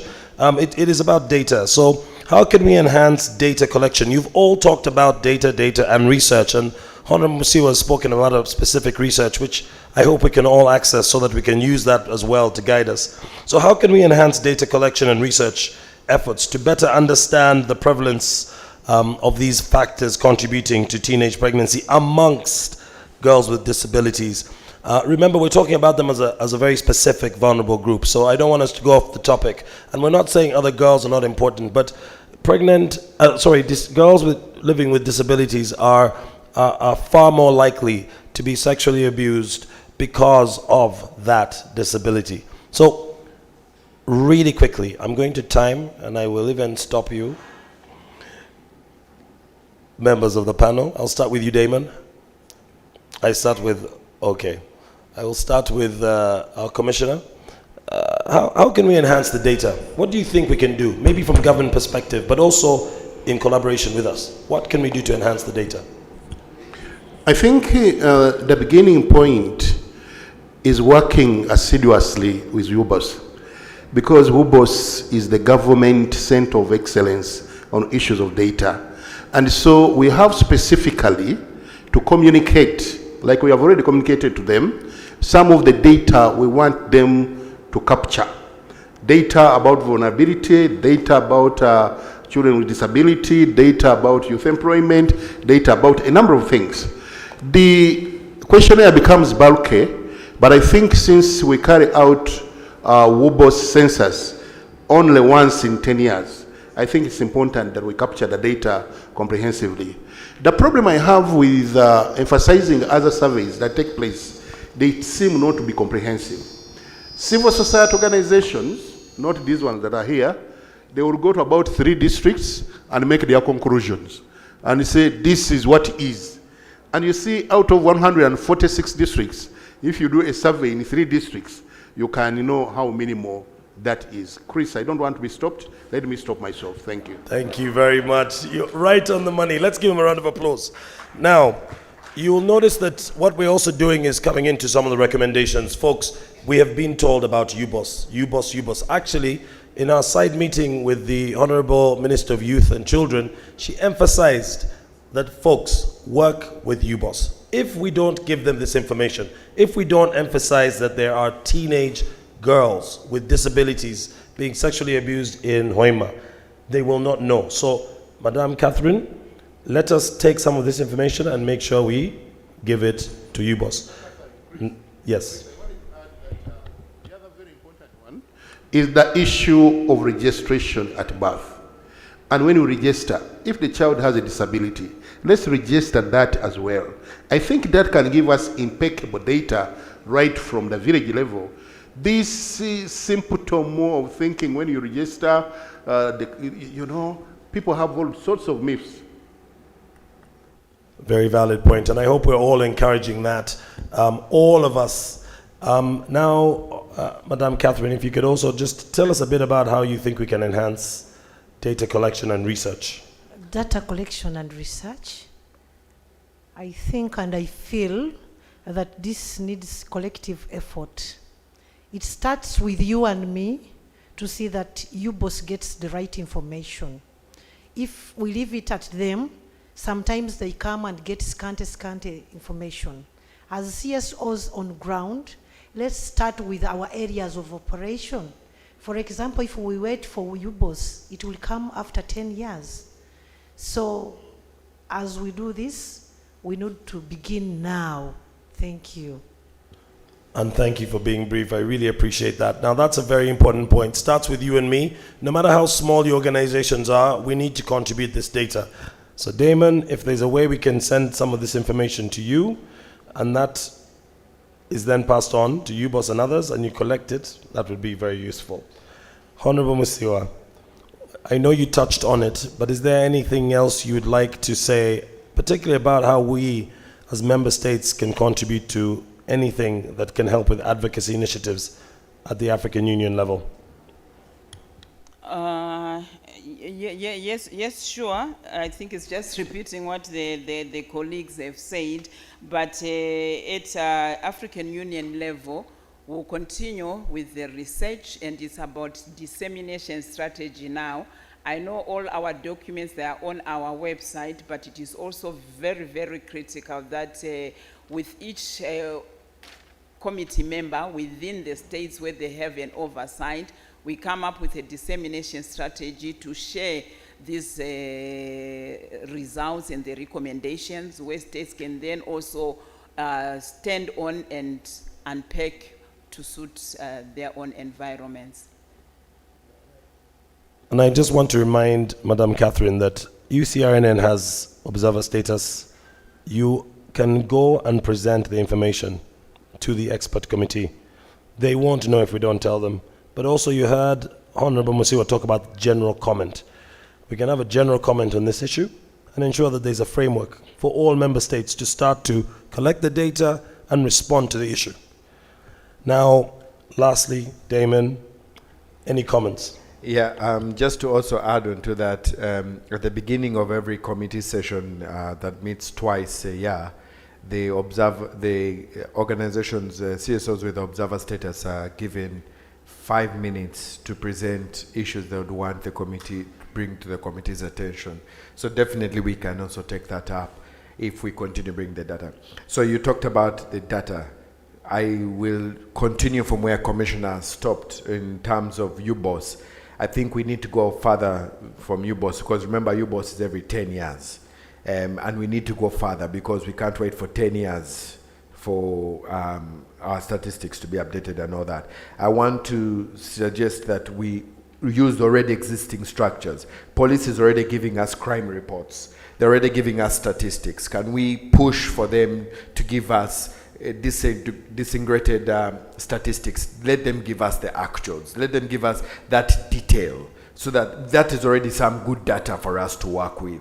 So I'm suggesting we need to push for that. Secondly, the teenage pregnancy and elimination of the strategy to end child marriage and teenage pregnancy in Uganda also is supposed to come up, I think, with the monitoring monitoring system where they collect the data. It's part of the strategy, and we need to fast track this system to come into place. And then the civil society, we feed into this MIS system, so that Ministry of Gender can also generate the data. Being the custodian of the girls, the children, they should have the data at that point, and then we can give you both the data as owners of the data, because we know what we are looking for. So I'm suggesting we fast track the MIS system that is supposed to come in monitoring the implementation of the strategy.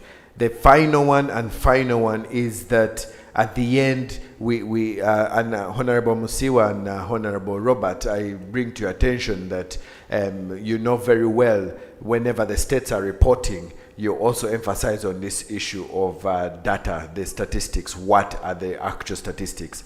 And that has helped us. It has helped us get even these people to respond, those that do not want to respond. I'm not saying Commissioner, there are others who don't want to. Commissioner wants to respond himself. But we still get to see that the impact, the influence of you asking for this information gives also guidance to the state on how they should capture information. So we want to ask you as the committee to continue. That structure is working for us. It is actually supporting us get the data for the country. And likewise, when we have parliament, if the members of parliament were here, I would also emphasize that them not just receiving reports and just leaving them blanket, but asking for the data. Let them ask for the data. Let us ensure that even as they ask for the data, that they realize that there is a problem of financing to collect the data. Thank you, Damon. I'm going to stop you. Really appreciate it. Let's give them a round of applause. I'd like to give the open gallery an opportunity to make comments and to ask questions. So we're going to do this very quickly. I'm going to come to you on that side. I'll start with the gentleman here. So 1, 2, 3. I'll take those for now. Comments or questions? Please be brief. If it's a question, may I ask the panel to be brief, please? Introduce yourself. Thank you so much. My name is Doni Silas Ndazima. I'm working as the Advocacy Research and Policy Specialist from World Vision, Uganda. Thank you so much for the submissions. I would really make one recommendation to the Commissioner. Please, Commissioner, I think it's very important right now for us to undertake research on how really the nature of the disability subjects the teenage girl with that disability to harm or abuse. Because this is that hasn't yet been well explored, and we need to understand it so that we coin our interventions around that direction. I'll try to give you some of really the issues, how the nature of the disability subjects that girl with disability to harm or abuse. For instance, the perpetrator might think that this girl is very young, and because she's very young, she has disability, she doesn't know where to report, and in that case, that person take advantage of that girl. But also, this person, the perpetrator, has an understanding, a perception that this girl, because of the nature of her disability, she's not HIV positive, she's HIV negative. And in that case, he will be very much inspired to take advantage of this girl. But also, this resonates with the research that the African Charter took. They found that girls with speech defects were more subject to abuse because the perpetrator believes, he has a perception that he will not be reported, the girl is not in position to express herself, and because of that, he takes advantage of her. So, if you undertook research on HIV with girls with special disabilities, with speech defects, we find that the prevalence is very high because it is really a wrong perception. So we need to coin our interventions around those perceptions. People need really to understand. If they are not really able to understand, it will be very challenging. I'm going to stop you right there. Just one before you stop. I'm going to stop you right there. This is the policy recommendation. I'm going to stop you right there. Thank you very much. Let's give him a round of applause. Please, I'm so sorry. Thank you. Jacqueline Hope Wembabazi is my name. CGC, Concern for the Girl Child Programs. Thank you, Damon. I come in on the point of data collection. Thank you for giving a hint on OVCMIS. My suggestion would be that these are very, very good tools, and thank you to Ministry of Gender for giving us these tools. But when you're looking through this tool, I imagine it would do us good if we pushed these tools even, not only limiting them to CSOs, but take them down to the government structures. They can help us collect this data. Even the churches, those people offer services to the people with disabilities. We could be able to trap those, the data right at the grassroots, but not only for CSOs. Thank you. Well done. Thank you so much. And there was a gentleman there as well. In the summary call panel, you'll be able to respond to all these things. Yep, we'll take two more after the gentleman, please. Thank you very much, Chris. I'm Isaac Mugisa. I work with Humara Vulnerable Children and Youth Support Organization in Fort Portal. We can change your microphone. There's another microphone behind you.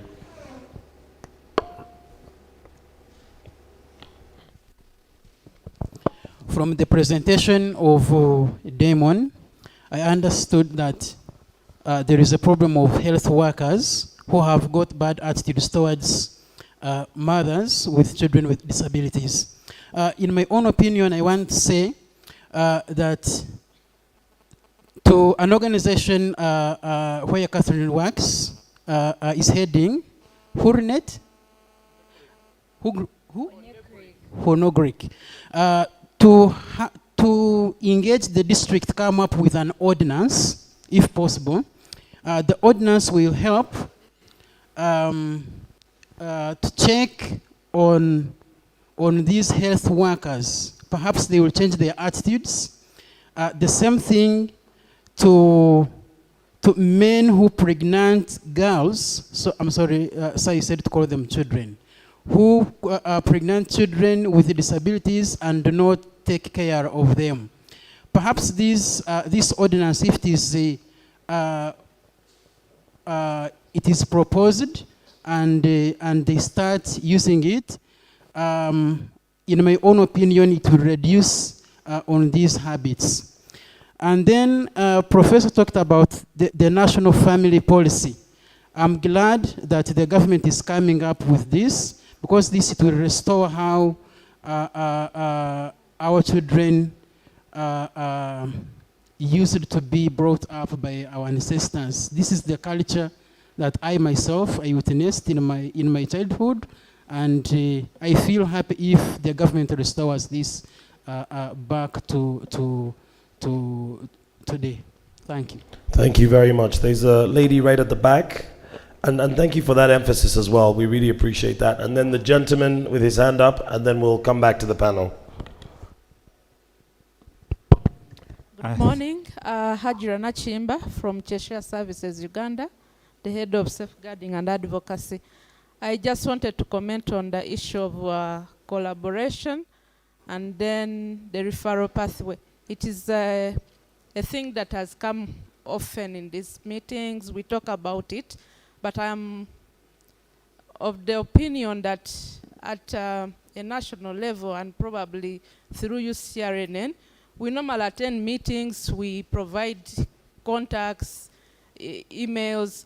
Is it possible that we can have a service mapping, a matrix for all these organizations, and it is on the website? You can easily go and say, okay, so-and-so is working in this area. This is the contact person I can reach out to. For instance, at Ministry of Gender, there is a time we wanted to get a list of the probation officers, and it was tricky. You ask for this information, they say, oh, you go to commissioner, you go to this person. But if it is that handy information that when I got the website for Ministry of Gender, I can be able to know which probation officers, CDOs are where, their contacts, and it is that handy and easy than, you know, running to this office and the other, and it makes really this collaboration not working. I think we can start with the UCRN that is already having our emails, and this should be really office-based emails, because people move, but offices remain. Over to you. Thank you. Thank you so much. Now, I made a commitment to support Damon and to come away from this day with aspects of what our organization, Child's Eye Foundation, will do to support UCRNN. You'll hear UCRNN emphasize all the time. We work for the children, but we are your network. Folks, websites are simple, but can be costly to build. And I know that if we contributed a small amount of money to effectively help our mapping, then we could do that. So I want to start by making our first pledge to help you develop this website, that mapping element. But I would like it matched by at least 5 other organizations. And this pledge is from us is as little as $500. But I would really like us to match this. That mapping element is key. Honorable Musiwa is also carrying out a piece of work to help map children without parental care. And these particular girls, children we're talking about, become those girls and have those intergenerational families. So we need to put an end to it. So let's help UCRNN, folks. Let us make sure we do. So when we make a recommendation like that, I'd really like us to offer some support. But thank you for your point. Really well taken. Okay. The last gentleman over here, I think. Was it you? Yes, please go ahead. Thank you so much. My name is Arho Toskin. I'm working with Child Aid Uganda. My comment is about, we are talking about disabilities, yes, and my issue is concerning about the equipment these people use or need in their life, because it is not easy for this person to move. And how possible can we make the equipment much accessible? Because you find this is a girl, disabled, is having one bed sheet, it is a blanket, it is a sanitary towel, it is a pot for her to use. So what should we do? Because this can also lead into how quick is to ease the perpetrators, to ease this as a chance.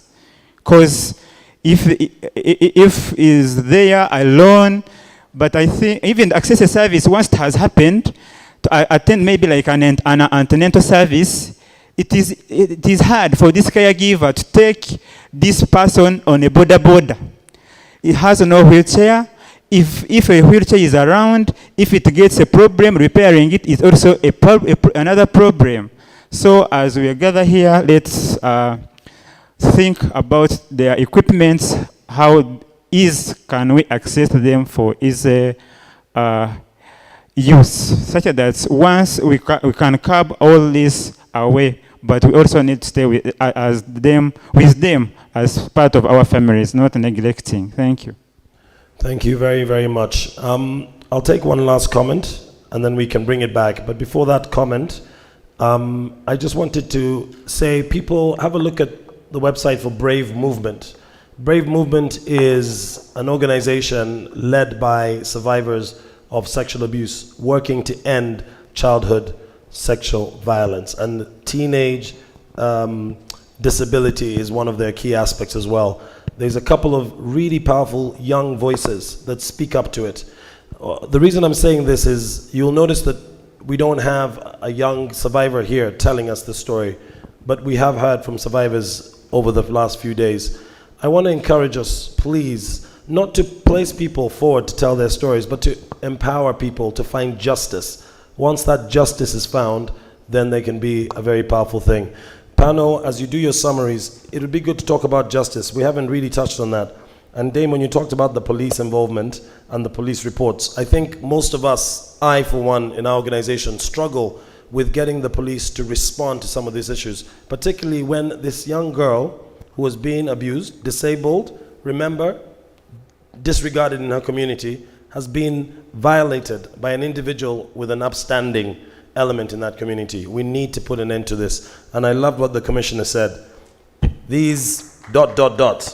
should not be allowed to be here. So let's today hold our police accountable as well. Over to you, sir. Thank you very much. I'm Luis Musinguzi from Agency for Integrated Development, AID, BLISA. Actually, on matters relating to children well-being, my suggestion is we include the element of positive parenting, because these children, much as we are talking about their issues, they have parents, and if their parents have not changed their mindset, then as we are struggling, their resting point may not be realized. So we integrate positive parenting. Thank you. Here. And thank you for being very brief. Ladies and gentlemen, I want to thank you. I know there's not taking and video capturing. Damon, I'm sure we'll incorporate some of these into the recommendation and make it stronger. Imagine we each did this together every time we had an element to discuss, and we addressed it this way, with parliamentarians in the building, with the commissioners in the building, with representatives from the African Union. How powerful would these voices be? Lived experience people, children's voices. Let's continue to do this. Now, to the panel. You each have 60 seconds to try and respond to everything, as well as provide your summaries. Who would like to go first? Thank you, Honorable. Over to you.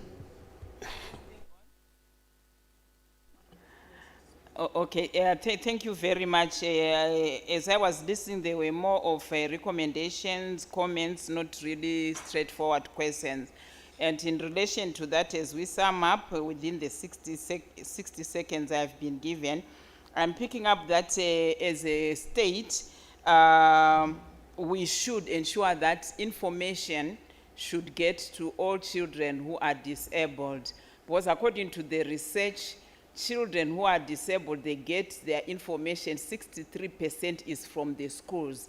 But how many of those children go to the schools? So we have to come up with strategies so that we really go down into the communities where these children are hidden and they are not given access to schools, so that they also get the information of all the available services for them.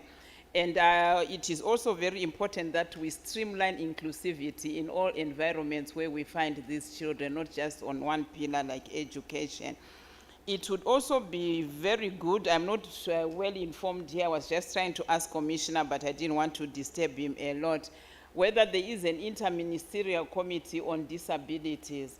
And if there is an interministerial committee on, on people with disabilities, then within that interministerial committee, you can further discuss how to further unpack the indicators which are already there for other areas like health, so that we do not miss those who get pregnant and have all those complications. And I have had an issue of referral. Yes, thank you very much for the web which you are going to establish. But through you, Commissioner, I'm not very sure whether the Republic of Uganda has got a multi-sectorial response protocol, which actually outlines the roles of each stakeholder in government and the referral system, which point do we start from which point do we go to, so something like that. But it's a protocol which is developed by all partners, government and all partners, and it's available in every institution and to all stakeholders to minimize the problem of referral. Without wasting much of the time, also, I think you've asked the question that we comment on the justice system. I would recommend that our magistrates, our judges, our police officers be capacitated on issues of children with disabilities, because you find that if a child who is challenged or disabled is raped, if it's made a case, it's reported, they are always judged and it's never taken seriously. So it's important also to capacitate those law enforcement agents. Otherwise, my final statement is a call of action that fighting sexual violence and teen pregnancy in the nexus of disabilities is only successful if a bottom-up approach is used. Having community bylaws in place as they are more effective is very important, because they are more effective than national laws, as these are formulated and owned by the community. Thank you very much. Thank you very, very much. Over to you, Madam Catherine. I want to thank you, everyone. For me, as I conclude, I say, still, it takes you and me to stop, prevent, and support these young girls or children with disabilities who are pregnant. I call upon every stakeholder in this room to come to Bunyoro, to put your hands together, your heads together. Bunyoro, we have oil, and the oil has come with good and bad. One of it is there is increased population, and the population, the more the population, the more the perpetrators, the more the challenges, and the more the developments. So I want to call upon everyone to come and support us.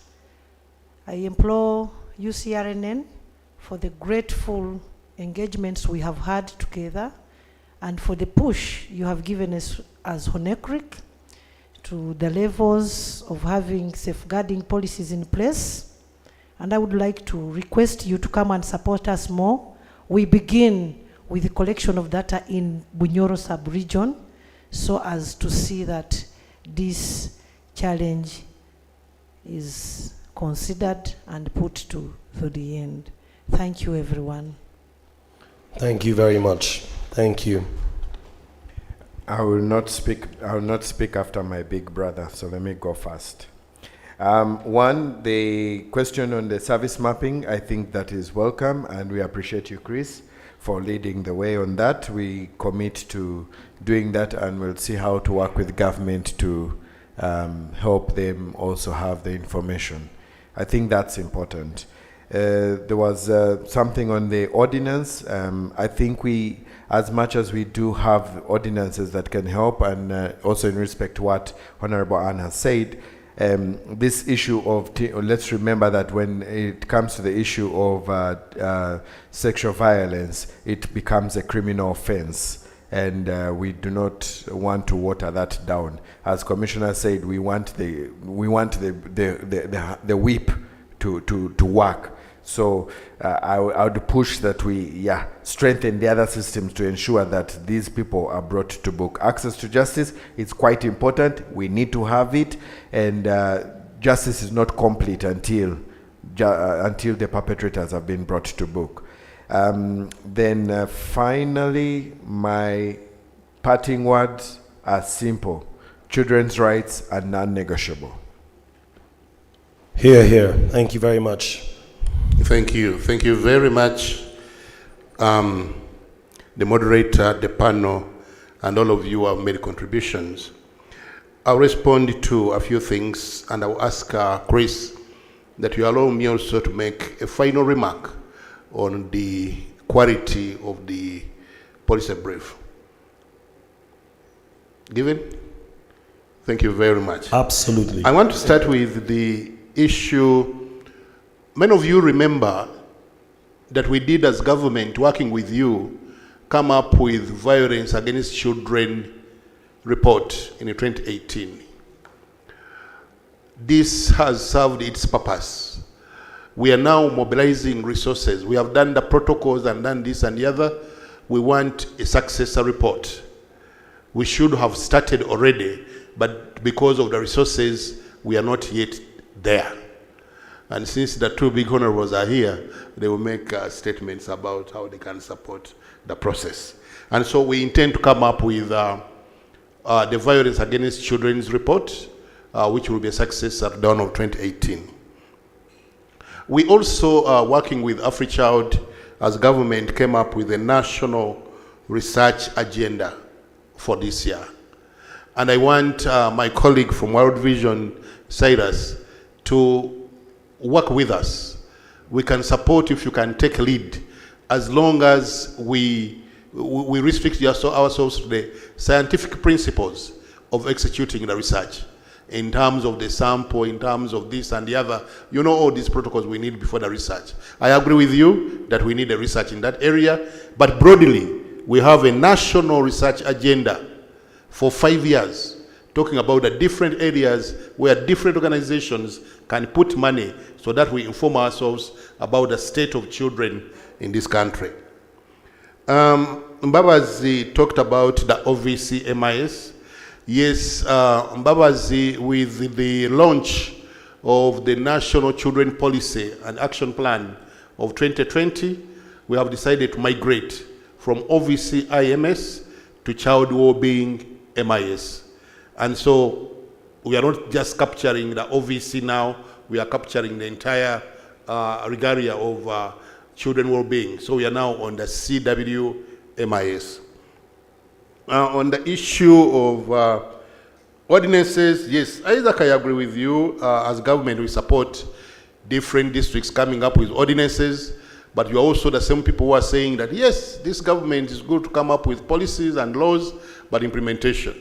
So as we come up with the ordinances, let's also ensure that we ensure that they are implemented. Kampala State Council Authority came up with an ordinance on child well-being, which among others, and by the way, some of you coming from districts, don't give money to street children. The ordinance binds you from giving money to street children or any street person, because that is a pull factor. If we continue feeding children on the streets, they will continue coming to the streets. And so in our urge to address the push and pull factors, that one is under an ordinance, and so you can be charged if you do that. If you have the money and you want to contribute towards children not being on the street, come to us at Ministry of Gender. We shall show you where to bank the money, and we know how to use that money. Is that a good idea? Thank you. You look hesitant. The final one is on the family policy. In our next meeting, we will manage to take you through the family policy and why we feel it's important and it's a basis for child protection. Things like people having time with their children, talking about their protection, talking about the do's and don'ts, talking about the norms, value systems, and all this. Because all you do these days, you sit with the children, and all of you are watching TV. There's like a certain shop that you are watching, and everybody is obsessed there, and there is no time given to talk to children. So the family policy will, among others, emphasize that there is no best gift you can give to the children, but the gift of time. Time to talk to them, time to have a conversation with them, time to build friendship and bond with your children. Cheshire collaborations. Let me emphasize this. Collaborations are built on respect for each other. As long as we continue having derogatory statements, like somebody made a statement here, I don't want to mention who, and I felt offended. He said, if you want us to be like public servants, they have the skills, but they don't have the passion. I don't think anybody in this country doubts my passion, and I'm a public servant. When it comes to issues of children in this country, I think I have the passion. So let's avoid the sweeping statements. Sweeping statements will not help us. They will just break the value systems that we have built. Don't make sweeping statements. Another one said, government that does not care. I think that's an overstatement. Let's avoid some of these reckless statements because we want to bond, build, and work together so that we can deliver. Yesterday, I told you that if you want to move very fast, you move alone. But if you want to go far, you move together. And also I told you that it takes rain and sunshine to get a rainbow. And so nobody, no organization, not even government, can think that can do it alone. That's the reason you'll find that we even have states coming together. And you talk about the African Union, you talk about East African Community, you talk about the UN. The power is in coming together, putting resources together, putting ideas together, and working together, but not in a derogatory manner. That won't help us. The final one, Mwesigie talks about the equipment, and when he talked about equipment, I was thinking that he was going to talk about the wheelchairs, the cane, the cream, but he talked about clothes, blankets, and bed sheets. I think what we have been pursuing as government is to ensure that all these things that help the people with disabilities, there should not be any tax on them. But also, let's thank Cheshire. Cheshire, they have been investing a lot in having that people with disabilities have wheelchairs. If we can manufacture wheelchairs from here, you know, it is a shame to see a person with disability literally crawling on the ground. You know, it is, I don't think it is civilization.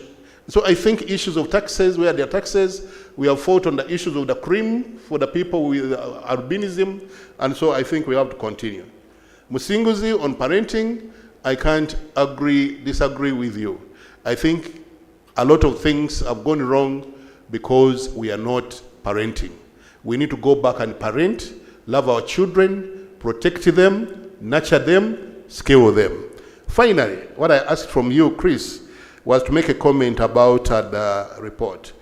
I find the brief not being brief. A policy brief, this has defined the principles of a policy brief.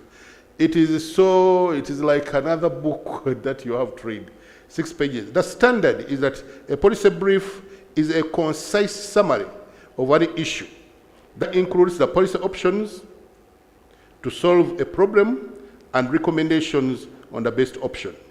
Typically written for organization leaders, policy makers, and those other people who influence policy. Policy briefs are just that brief, with a typical one containing around 700 words. 700 words, and that's about a page. If you stray further, you make a page and a half, okay, you can be excused.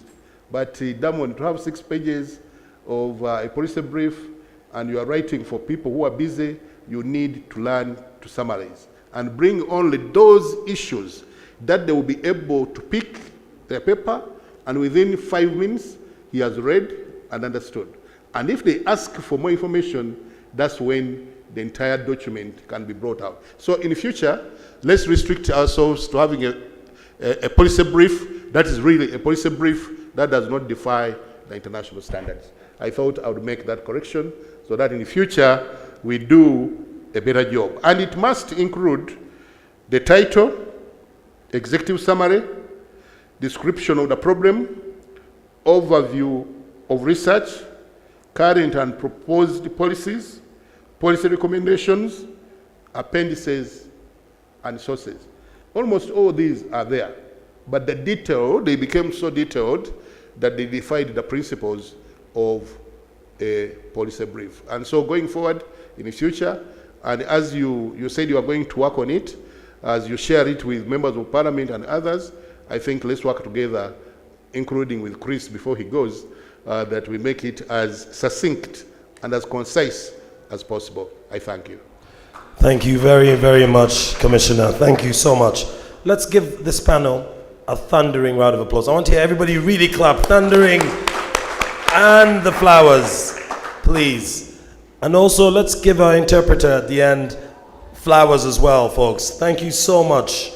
I'm going to conclude with this. First of all, I want to thank our members of the panel.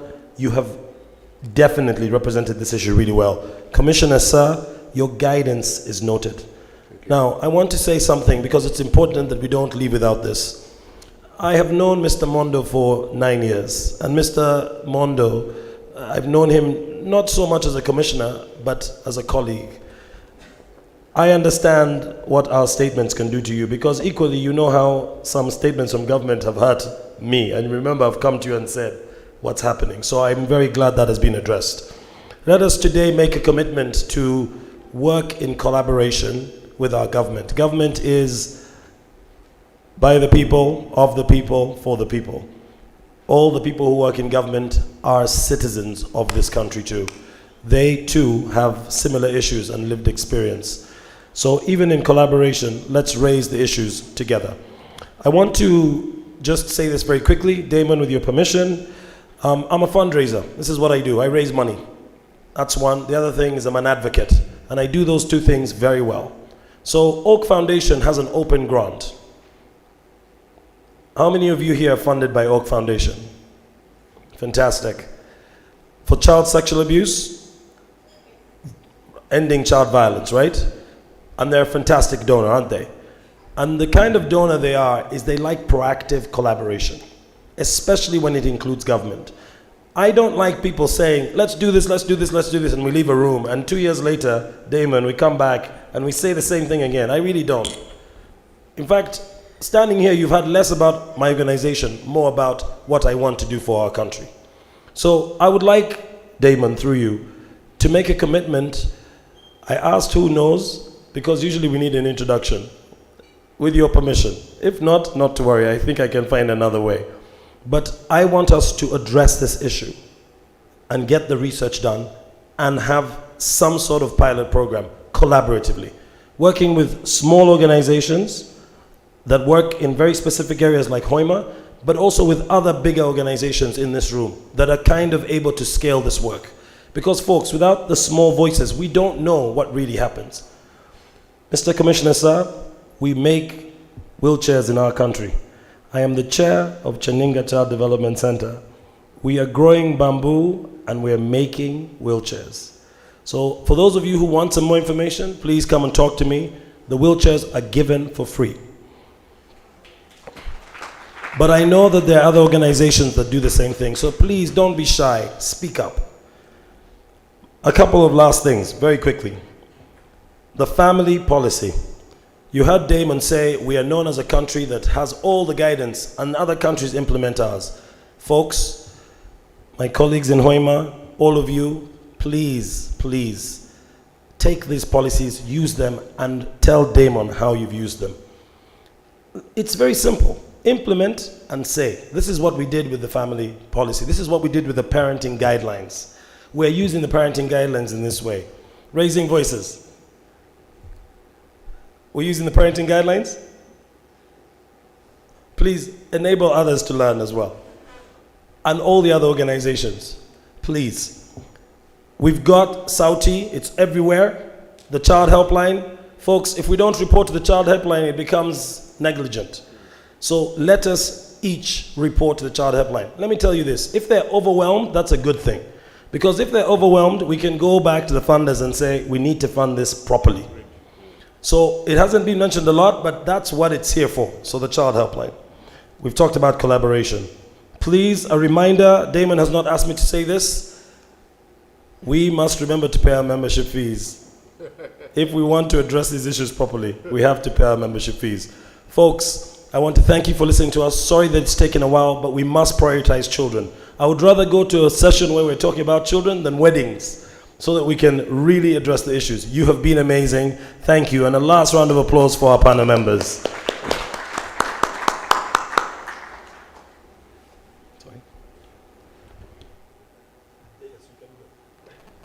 I didn't realize I had that power. Yes, you can go. Maureen, I'm not sure what comes next. I think a break, definitely. Okay, so there's tea served upstairs on the balcony, folks. Please take tea. How long is the break? 10 minutes? 10-minute break. Ladies and gentlemen, please take your 10-minute break.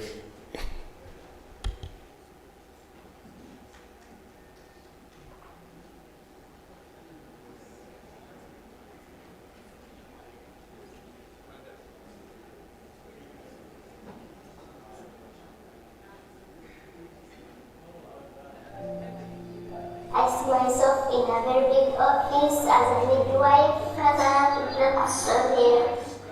Granny yagenda kuddayo ku ssomero n'omwana wange alina agenda kubeera bulungi byokozesa skills zenzize wano okusobola okuweza obulamu bwange.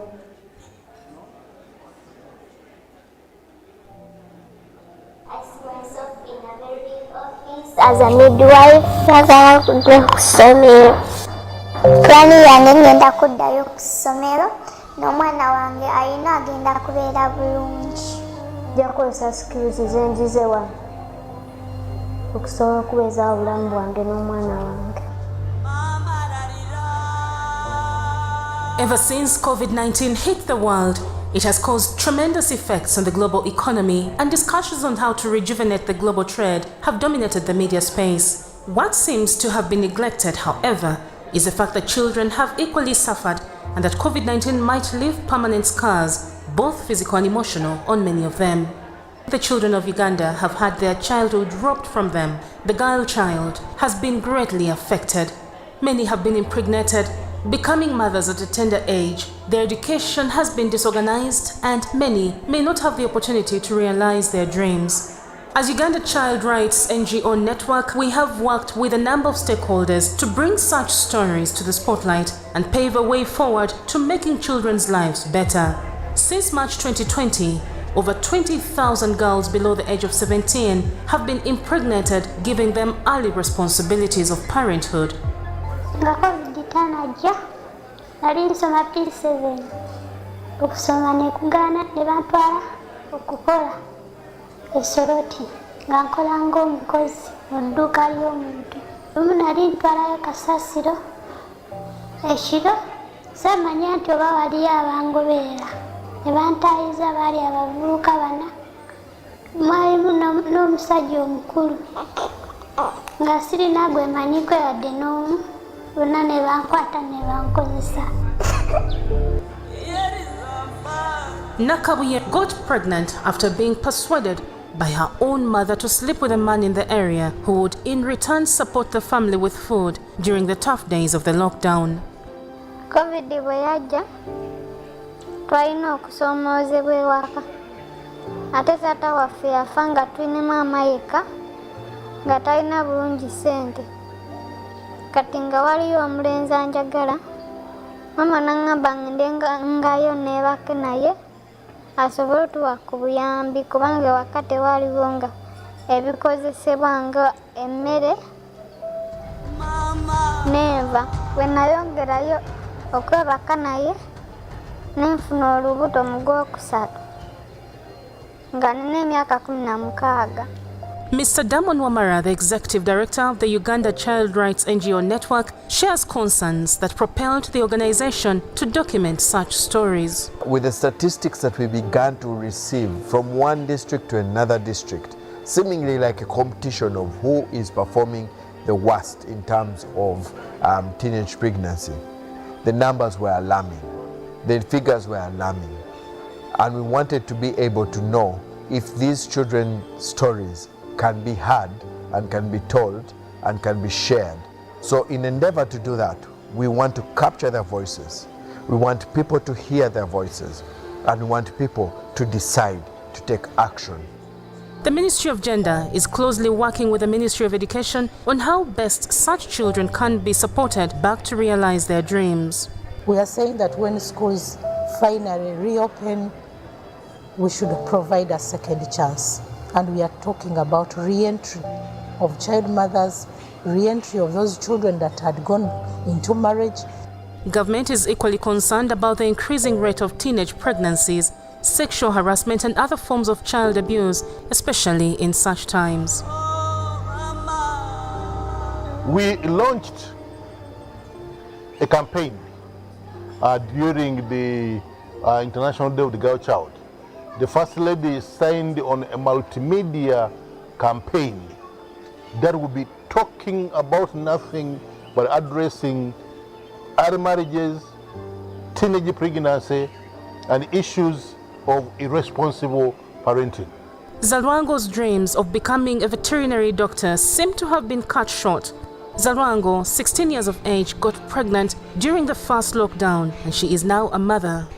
Bwetwava ku ssomero nga covid azze kati nabeera nga bawe bantuma kugulanga amafuta bantumangayo nga waliwo omusajja aganguza amafuta nenkwaki nemuwa enamba yange netuma nga twogera netweyagalira ddala ntandikanga n'okumuvisitinga ewuwe ekyavamu n'afunisa olubuto. Her dream is to get a second chance of going back to school. Zalwango's mother seems helpless with a young mother and the baby. She would wish to see her daughter back in school, but she has no such hopes. Omuzukulu nandimuleze ng'aliko obuyambi eri gy'azaalibwa nga bujja ne bugamba nti ono sabbuuni ono kino nga sigenda kinoonya bunoonya. Simanyi nakumanya kubanga yali atuwa school fees sawa zino tetumanyi naye nga n'omwana yennyini yeenenya n'agamba ayagala dde asome atuukize bye yali ayagala.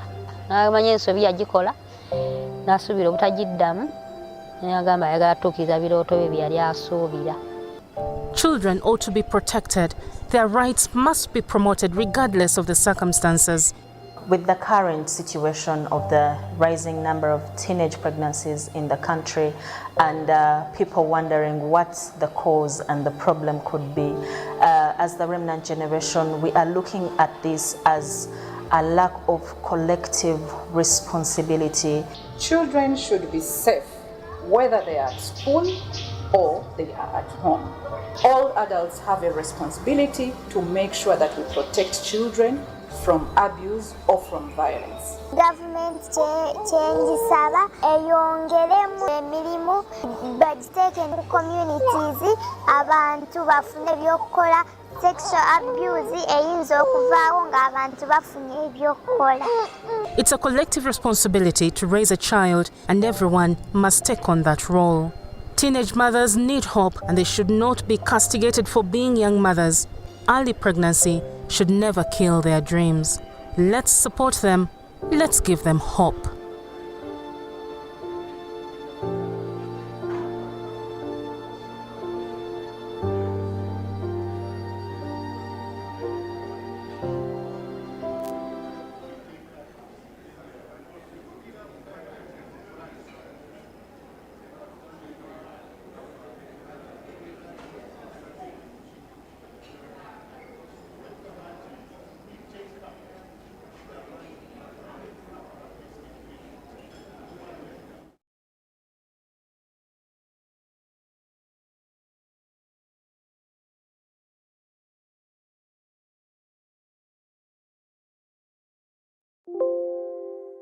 Identifying drivers of child labor in the coffee sector.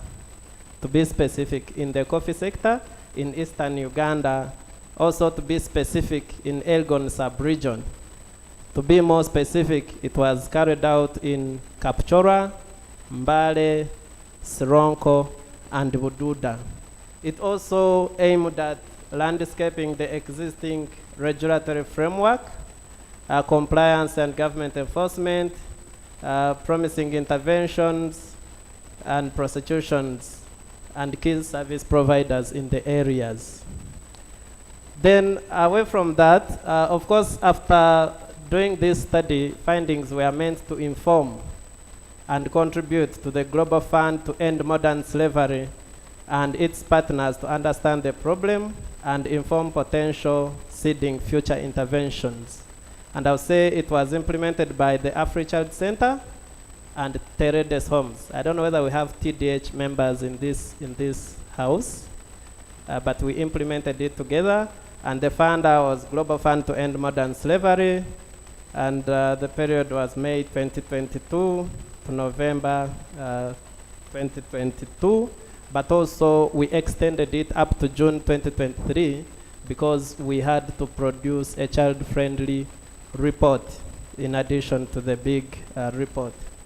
A few concepts that we based on, child labor is work that is exploitative and threatens the health, safety, physical growth, school attendance, and mental development of children.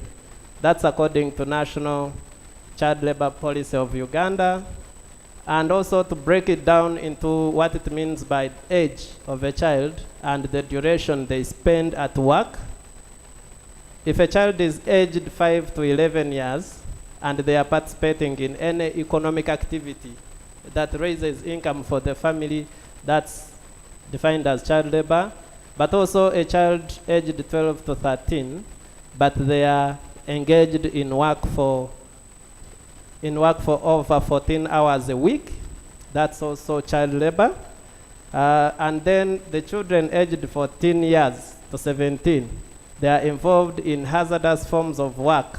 We will maybe see hazardous forms of work, or engaged in work equivalent 43 hours a week or beyond. They are also in child labor. Those are the methodology. It was conducted at household level, but also engaged different stakeholders, including policy and practitioners at that level. A few findings. We realized that child labor is at 47.6, that is 48% in this region, in the 4 districts. At first we were shocked when we looked at the statistics from UBOS of 2020. We said, is this real? But as we were still finalizing the report, we realized that the national statistics had also shot almost 100%. And you see that it's more prominent in boys, among boys than girls, but also as a child grows, the higher chances of being engaged in child labor. You can see the difference between 5 to 11, 12 to 13, and 14 to 17. Different hazardous forms included heavy loads, agrochemicals, children using sharp tools, long working hours, working at night. There are some children who reported working at night, working at dangerous heights, including climbing coffee trees to pick the cherries. I'm just highlighting more findings are in the report, which is shareable by AfriChild. But what is more interesting is the causes. The causes are what we hear every day: poverty, children work to supplement family income, children work because some have difficulties in accessing school. We know the Elgon sub-region has some hills, but also attitudes and norms around children's work. That is not more interesting, but who sends these children to work? Who asks them to work? And this is so important. 81% decisions were made by either parents or relatives. To be more specific, 69% of decisions were made by biological parents to send these children to work. And it's only 19% of the children who decided on their own to go and get this work. Even those who went and got the work, after being paid, they remitted the money to parents. So you realize the problem starts at household level. And the different risks, safety and health risks. 2 in 10 reported sexual harassment. 20% of the children engaged in child labor reported sexual harassment by either their employers or their workmates. and 4 in 10 were punished when they made mistakes at work. 5 out of 10 experienced at least one work-related injury. Only 25% reported using protective equipment. Implications for school, these were also got from different respondents. There's a lot when it comes to dividing the time between school, going and then work. Some children are forced to miss school because they have to work, especially in the peak seasons of planting and harvesting. Some might be too tired after work and then they don't go for school. Those are some of the extracts from the children and different other stakeholders that are emphasizing that. In conclusion, the study concluded that child labor is on a rise and we need to do something. Financial material poverty, but also the supply chain of coffee is so broad and it needs to be studied further. In terms of recommendations, as I conclude in 1 minute, and these are not conclusions from the researchers. Our report has conclusions from the researchers, but we put these conclusions, we got them from the validation workshop and the dissemination workshop at the local level. And that's why I'm calling them recommendations and a call to action. One, I'll jump the first and speak about it later. There's need to unpack child labor concepts for the communities and parents. And I think this is very true because sometimes even children might say, I don't want to wash plates because I have rights. But also, dear parents, do you want your 10-year-old to carry a 20-liter jerry can because you want them to be hardworking? Food for thought. Inviting role models to speak to children and caregivers about education, empowerment of local councils to identify children at risk. But 2 most important recommendations. 1, the need for partners to address social vulnerabilities, including addressing caregiver or family issues. We talked about this in one of the groups that we were discussing and said, if you want this child to stop being engaged in child labor, what have you done for an 8-year-old chronic ill grandparent who is the primary caregiver of this child? So we need a holistic approach. And also the recommendation which is at the end, coordination among implementing partners. No one will do this alone. And Commissioner has talked about this more and more. If we are organizations and we want to address this, we have to work together. If you are addressing an issue on education and you feel it will help on child labor, there's someone who should work on an issue of parenting, and you work together as synergies to be able to handle this holistically. But also, never and don't forget the government, because if you are not working with government, I don't know how you will implement, because we've been told even here today that the government is the mother and the father of everything that happens in the society. So I want to thank you very much for listening to me.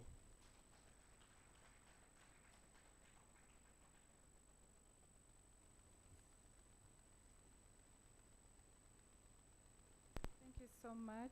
Thank you, Alex, for helping us, painting a picture on what is happening in the eastern districts of Uganda, and that was a powerful presentation. One of the things I have picked from your presentation is the intersectionalities of the different forms of violence against children. This child went out on child labor, which is, economic violence. But from there, they experienced sexual violence. He alluded to the fact that some of them were sexually violated. And then there was also emotional violence in case they failed to do the work. And then he also spoke about the physical violence that they experienced when they did not do what they were told to do. And there's a lot that we can get from there. I'm hoping that we can use the data, because data is only helpful if we make use of it. I'm also requesting Alex and Dr. Carroll, I'm hoping that you'll make the reports available, because we need to also interact with them. So we'd like to hear from Professor Robert. I know you're wearing two hats. You are here as a researcher. You probably will give a perspective from research, but then also at a later time we would like to hear from you as a committee member. What are your thoughts on the two presentations from Dr. Carroll and from Alex? Over to you. Thank you very much. I believe you can hear me. I'll start by putting on my researcher hat from the perspective that I might not give the answers, I might have more questions, but it's to the end that I'm able to invoke some feelings within the members here that helps us take this conversation forward. That we don't leave the research as is in our reports, but we ask the questions, how do we take it forward? I'll start by giving some general comments before I latch on to the two reports. One aspect that has come out is that data is extremely important. It's very critical that our interventions are informed by the data. And lack of data will always make us crippled in the various initiatives that we put across, because those initiatives are not informed by the data that we are getting. There is a specific trajectory that has come out to the conversations this morning. At one end, we look at research from the formal perspective. What's the methodology? What are the methods of data collection? At times, it's not possible to link those different methodologies to the actual person, the beneficiary who is supposed to benefit. I'll give an example. A child who is working in a coffee plantation in Bulambuli does not know qualitative research methods, does not know quantitative research methods, but he's supposed to be benefiting from the specific aspects that you're carrying out. So I highly believe that we also don't only have the formal research methods as are handed down, but there are informal research methods which we engage in our various spaces in terms of the work that we do as organizations and report back to ECRNN. This is what we have been doing, this is what we have discovered, without necessarily generalizing the findings. So yes, while it's true that data is very important, but let's not forget that other aspect of the informal research collection methods that inform our day-to-day work, in addition to complementing the formal research methods. It's important that as we do our research, it's streamlined, whether it's from a local to a national perspective, in terms of identifying the priorities, but also from a national to the regional, to the continental, to the international perspective. It could be very important. One other thing that I think comes out strongly is a clarion call to shift from only programmatic research to actual longitudinal research. I speak to funders now, to what extent are you willing to carry out a research for 5 to 10 years? That 3 years down the road, you can go back to the same respondents and establish if they have improved in their psychosocial, psychological well-being. 7 years down the road, it will help us have more engaged long-term interventions. This is something that I spoke to yesterday, but one. We always have silos that are created because of the institutions that we work in. How do we break them down to the end that we don't say this is how UCRNN works, this is how Teresa de Homes works, this is how Plan International works. How do we deinstitutionalize that we place the child at the center of these engagements? Honorable Anne spoke to something very important, dissemination. You'll realize that every year there is research that we are churning out.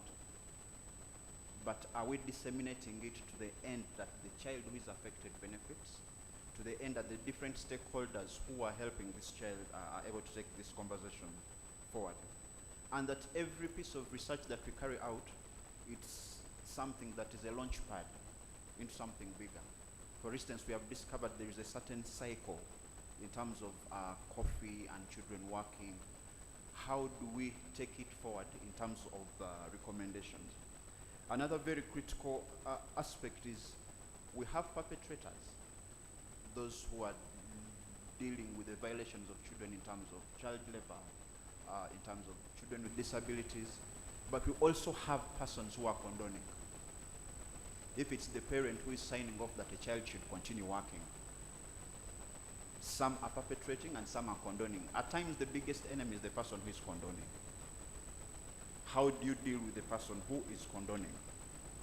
Now, in a specific perspective, I'll give a few reflections on both reports.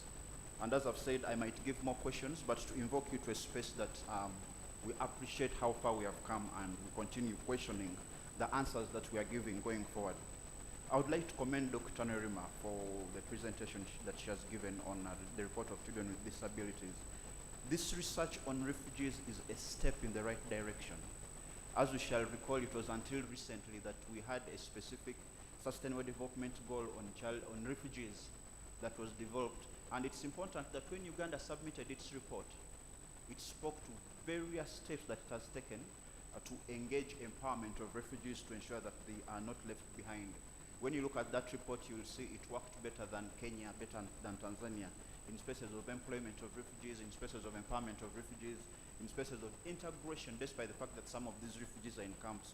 So I think it's leading the talk of leaving no refugees behind. I had with a lot of elation the definition of disability from a functionality perspective. I hope that the definition from a functionality perspective goes beyond the physical to other forms of definitions of children with disabilities, neurological, psychological, intellectual, that all those various aspects that are inculcated. It's interesting that the interventions that were spoken to were informed by the challenges that this child faces, but how do we as a collective translate these challenges, these findings, such that we are able to ensure that the child benefits from these engagements? A critical aspect that came through the presentation was the aspect of the welfare of the child. That's a very critical element in the work that we do, that we don't only look at ensuring that the child benefits, the child has his or her rights promoted and protected, but the aspect of welfare remains equally important. One other aspect was the recognition of a child in different environments. Perhaps the question that I would have, supposing we are beyond the peaceful environments, supposing we're talking about a child who is coming in as a refugee, but because the spaces that is coming from require support, how do we think outside the box in terms of those various environments? There was the attachment of the research to the family, to the community, and that speaks volumes to the various environments that a child finds himself in the family, in the community, at national level, at regional level, at continental level, at international level. I think these are various aspects that we can latch on to inform our engagements as child rights organizations. So Dr. Norima, thank you very much, and I really look forward to reading the actual report and making further engagements as part of the committee going forward. Mr. Alex Arenaitwe, you made us sing that song. Very interesting. I think most of us failed in the instructions. I recall continuing to sit when I was not supposed to be sitting. But it's interesting that you spoke to aspects of knowledge generation, knowledge management, having a repository. This speaks back to the aspect of having data, having a repository where we have information that we can use. But I listened with concern when you spoke about the 160 million children affected by child labor. Basically, that is the population of East Africa, about 160 million. Imagine all of us being involved in child labor. That's very scary. If you look at the 71 million, that's Uganda, Kenya, Rwanda, and Burundi. All, the entire population involved in aspects of child labor. It shows the gravity of the challenge that we are facing. I also noted that there has been an increase in child labor from 18% in 2018 to 22% in 2020. Now we are over 40%. Perhaps the question is why? Is it because we are over-reporting? Is it because we are over-researching? What is it that we are either doing correctly that we should continue doing, or what is it that we are not doing correctly in terms of reducing the numbers that we should look to reduce? I also noted the various engagements that you gave about the different ages, 5 to 12, and how it translates to child labor, 12 to 14, and how it translates to child labor, 14 and 16. Perhaps I did not hear it, the combination from 16 to 18. I'm alive to the fact that the ILO defines child labor within the bounds of 0 to 16. But from a child rights-based perspective, we define a child as a person below the age of 18. And it's not from the perspective that it's Eurocentric, because the CRC, the Convention on the Rights of the Child, provides for the age of 18, but from the fact that there are various policies, various laws, various engagements that can be done to protect persons below the age of 18. If this is extended to 19, 20, 21 in some countries, that's okay. But I think it's important to latch on the straight 18-year definition of the child as the entry point, as the guiding principle in aspects to do with child labor. You spoke ably to causes of child labor, such as poverty, attitudes, persons who send these children to work. I think in the interim, I would love to call that a coffee supply chain factor, where we have a cycle because of the need for coffee supply. We are seeing specific indicators that are leading to children continuing to be involved in this practice. First, poverty remaining very critical in this cycle. Secondly, attitudes and norms that we have about children, at times looking at them as property, not persons who have that agency, who can make decisions on their own. Thirdly, the fact that they are parents who condone, parents who perpetrate. We have 69% of biological parents saying the child should go and work. And the fourth, definitely, the child becomes the easy target because he or she will always be taken up to work. So as long as we don't deal with those indicators, poverty, attitudes and norms, parents playing a key factor, and children being taken up to work in this cycle, we shall continue having the coffee supply chain factor reoccurring and reoccurring until we deal with those specific aspects. Implications, it's true children are not going to school. That is very critical.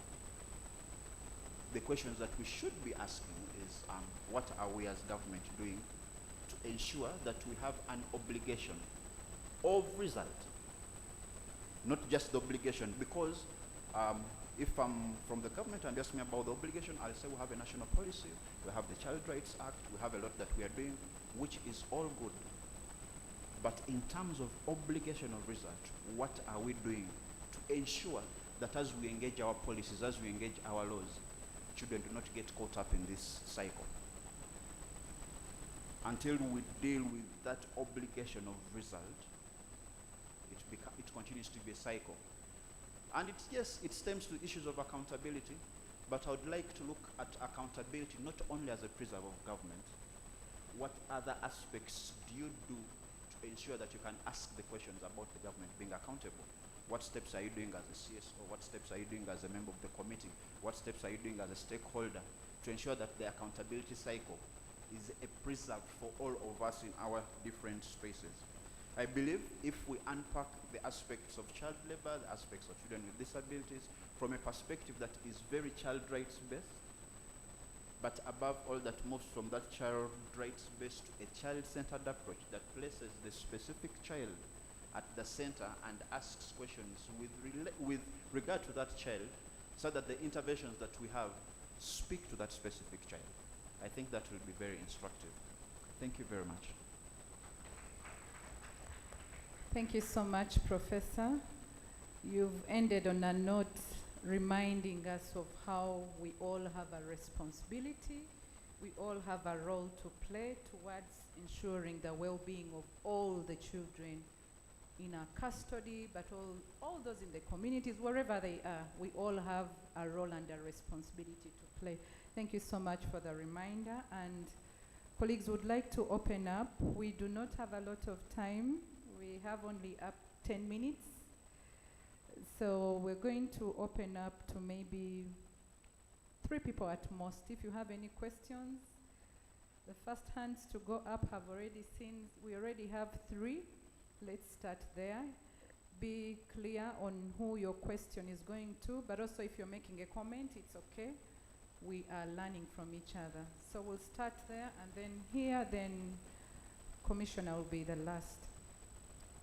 Thank you so much, moderator. Thank you so much, the moderator. My name is Elizabeth Aliano, once again from the Center for Women and Children's Reintegration. I'm also going to wear a research hat because people are wearing a research hat in this panel. I'm talking about child labor in the context of the research I told you I conducted on the situation of children born outside marriage. My research revealed that most of the children that are being kept by the so-called caregivers, who could be grandparents, they're old people who don't have the means to look after the children, and they were left behind by a daughter who got married, or a son who is collecting from different women and bringing home, so she has no means to look after these children. The other caregivers take care of the children because they need labor from them. Like if I have a sister who left a child back home, I'll bring that child in my house to take care of my children. That means that child in my house takes a second precedence in my home. Even if I brought with the need to educate, her school fees will be paid last. Her needs are met last. She's the one who goes to school late. She's the one who comes back to school without meals, while my children have meals paid for at school. She's the one who most likely drop out of school. Now, if this is the situation, then the answer is so clear that even those children we are talking about in the coffee supply chain, most likely are the same group that we are talking about. They're in the care of other people. And I want to bring this in the context of parental responsibility. If parents are responsible, then who are these children who are suffering? Then most likely they are those children born outside marriage because they are not with their right parents. And we are having a problem because a lot of men, I'm proud to say, okay, I don't say I'm proud, but I'm open to talk about this. People have a lot of children out there who do not know home, who have not been brought back home. They only see their father in the coffin when he's being buried. And all along, the mother kept saying, your father died. You don't have a father. Why do you take me there to see him in a coffin? So these are the children who are engaged in labor. We are saying 69% of the children are not going to school. If parents are responsible, would their children not be going to school? Thank you so much. Yeah. So in the context of research, I think there's a lot to be done. Sure. There's still a need to unpack which group of these children. Yesterday we were told by Honorable, the MP, that we need to do child-centric data. Unpack. If we are talking about vulnerable children, who are they? If we are talking about children with disability, what are the specific needs of the children with disability? Thank you. So, thank you. Thank you so much. Point noted. There is a category of children that, she's working with, and sometimes they are left not attended to by their biological parents, but we also know that a lot of violence happens even in those homes where we consider to be well off. But she's calling upon the researchers to make sure we disaggregate and get to the depth of which categories. Thank you so much. The next hand was here. Someone grabbed the mic, and because she's a woman, I will let her speak, but please bring the mic here next, and then Commissioner. Please go ahead, since you have the microphone, in the interest of time. 60 seconds. Okay, thank you very much, the researchers, for that report. And it is really informative, particularly for the coffee locations. But I also wanted to draw your attention to some of the child labor that Cheshire Services Uganda has learned as we promote inclusive education. And I see that is where most of us want to drive into. We really need to interest ourselves to do school audits time and again. We've learned that there's a lot of child labor also in schools, where most of these children with severe impairments go to school, and the support staff, like the dormitory mothers, just make these children to be almost like the cleaners and all that, and we think we are taking children to learn, but actually they're also doing other work, washing plates in the kitchen and all that, so we need to Thank learn you. about some of those. Thank you. Thank you so much. My brother here, that's well noted. Yes, sir. Thank you very much, Chair, moderator, and then the presenter and the discussant. Yes, listening also to issues of child labor, I would like to know from Raising Voices, the depth to which you went in investigating the drivers. I'm looking at basically issues especially of poverty.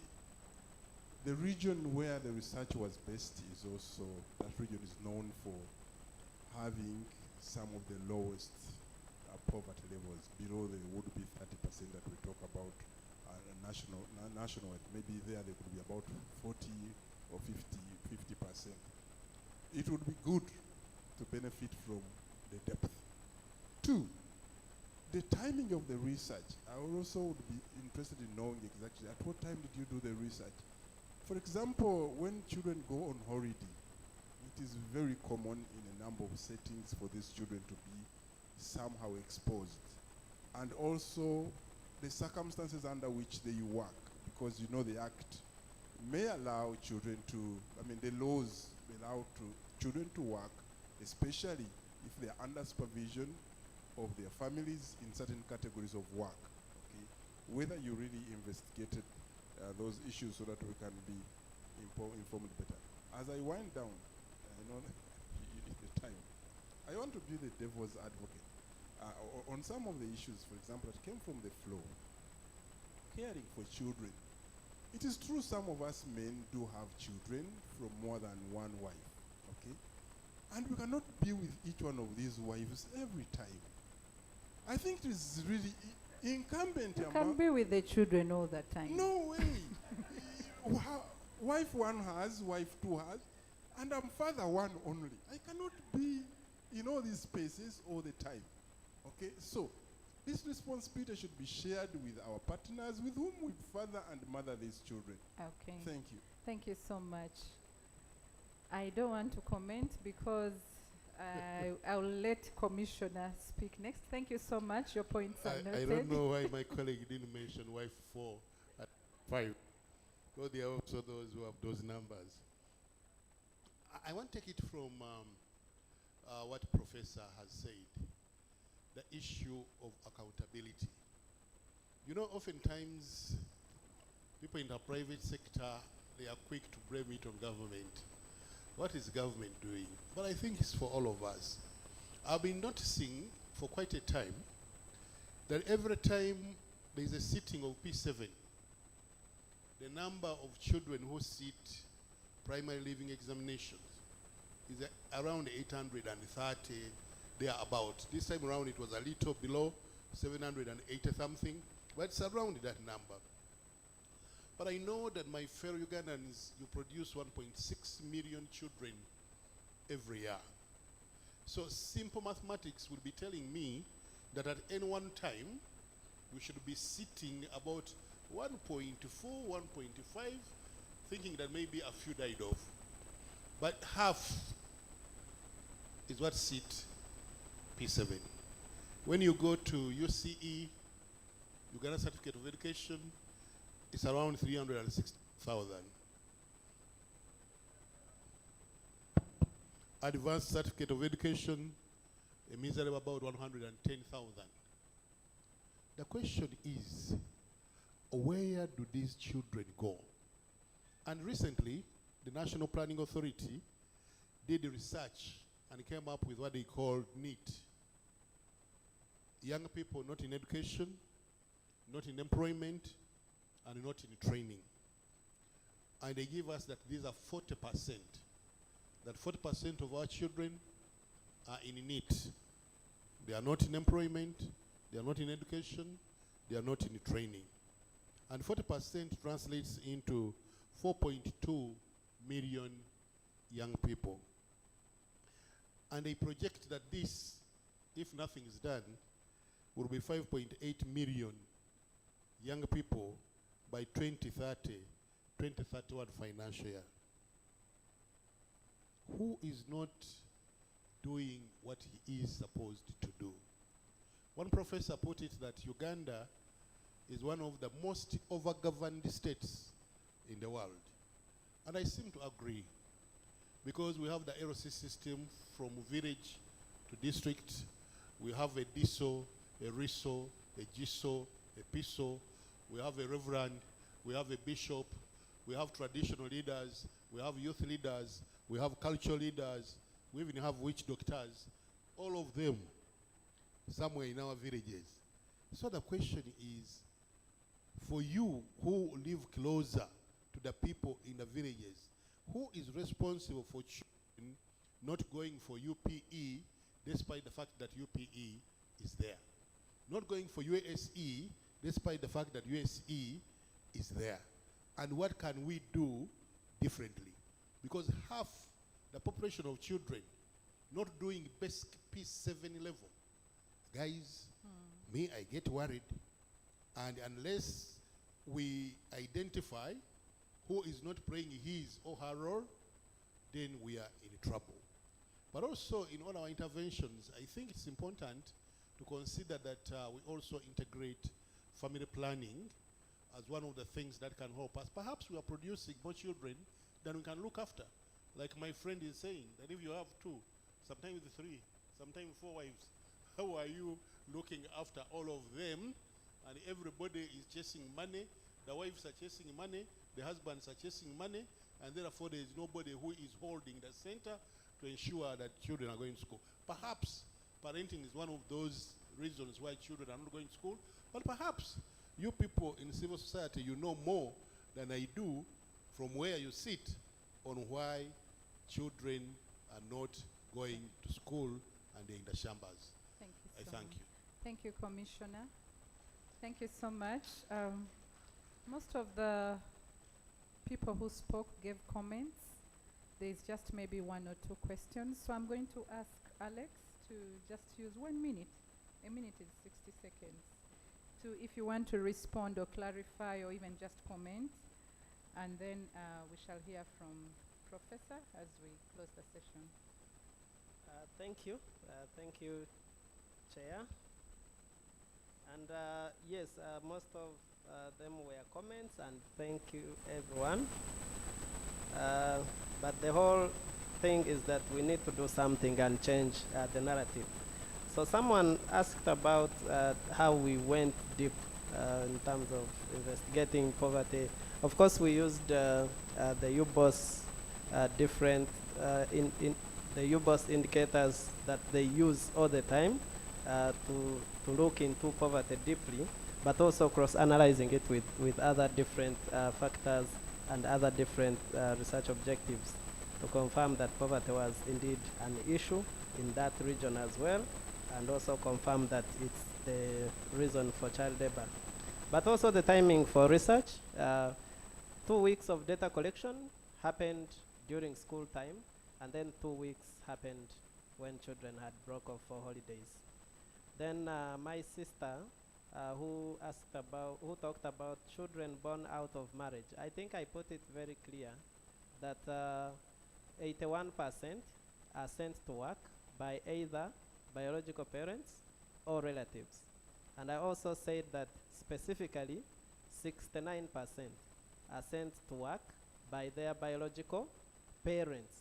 So it's not about children who are living with people who are not their parents, but even those ones living with relatives.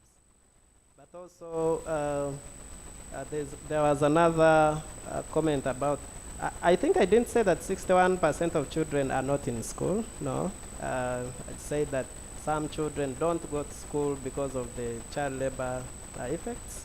I just say that 61% of children are sent to work by their parents. Thank you, and thank you for all the comments. Thank you so much, Alex. Let's give him a hand clap, the silent one. Remember, we said we're going to be inclusive. So let's give him a hand clap. Flowers.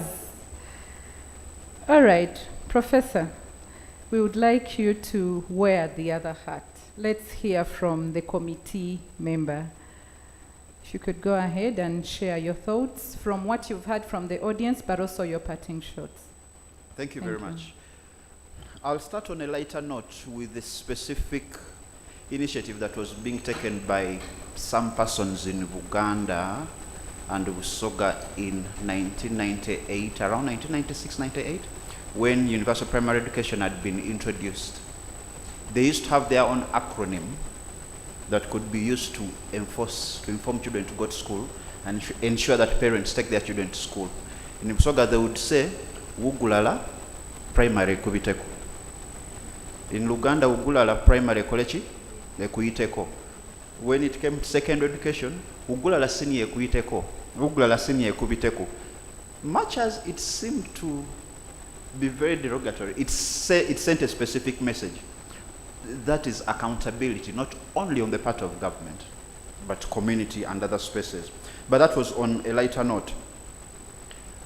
In terms of my views as a member of the committee and my parting shots, when we look at the theme for this symposium, it seeks to foster collaboration and cross-cutting learning. It's interesting that it does not indicate collaboration with who. It's interesting that it leaves it as an open book. It's not closed. So in ensuring collaboration and cross-cutting learning, let's not close ourselves. Let's not close ourselves to specific entities only, but let's keep it open and create it as a platform going forward.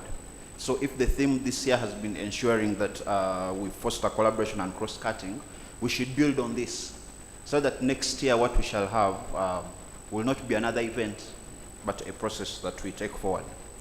My parting shot, and as I give my views, is that each of us here is in a family. Each of us here is in a family.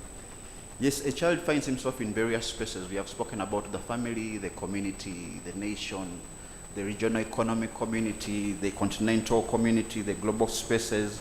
And those spaces have specific stakeholders, the common denominators being the state, being the CSOs.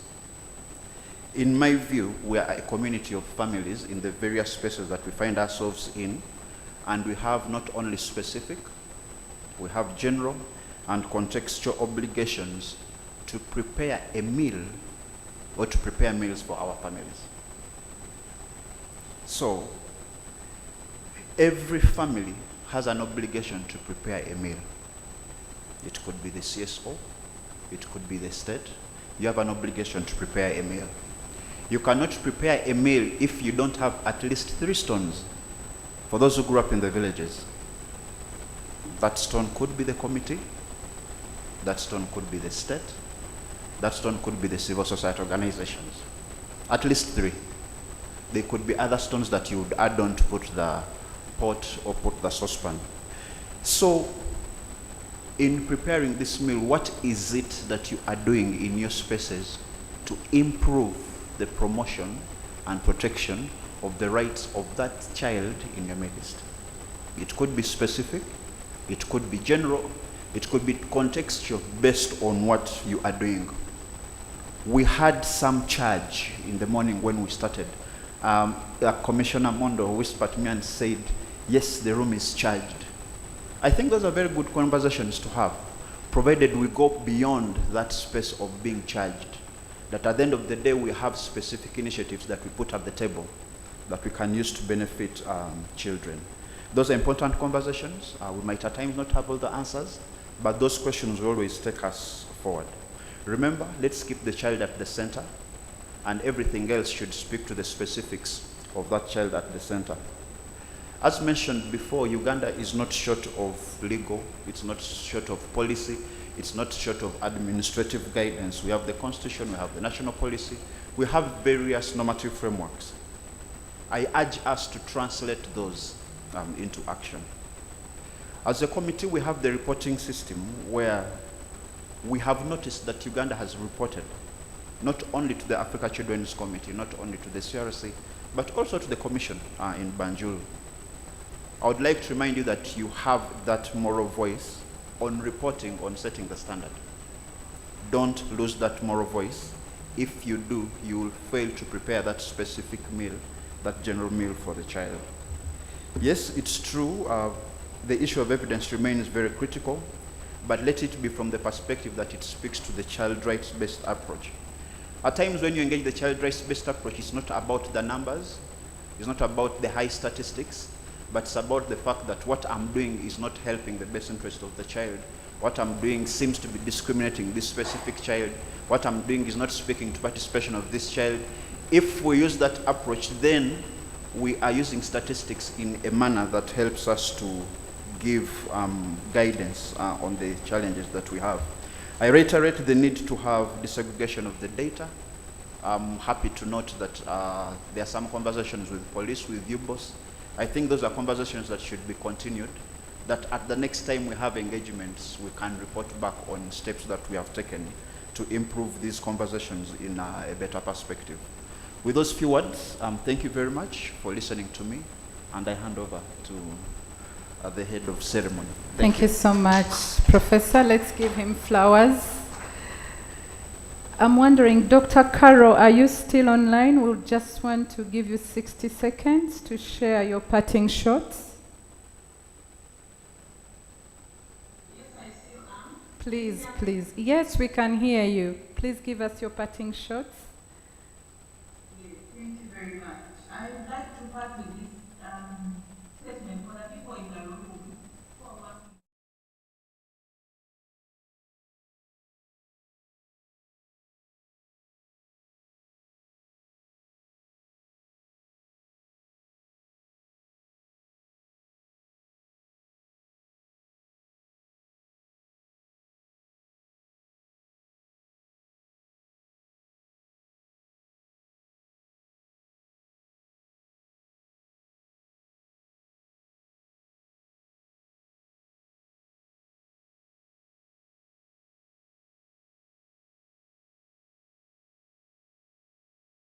Dr. Caro. Thank you, panelists. You have really done us a great deal. I'm hoping that the presentations will be shared so that we can continue interacting with the two reports and we can make use. Data is only helpful if we make use of it. Thank you so much. And DJ, could you please replay the last song so that the panelists can leave the stage? Thank you.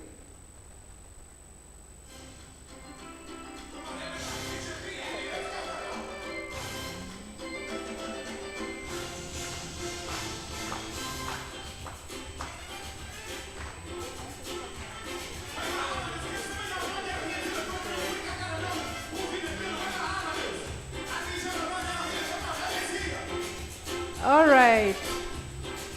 Thank you, thank you, thank you. Thank you, colleagues. We have come to the beginning of the end of the half day. We have earned ourselves the lunch and the dinner. But I have a very humble request to make to all of you.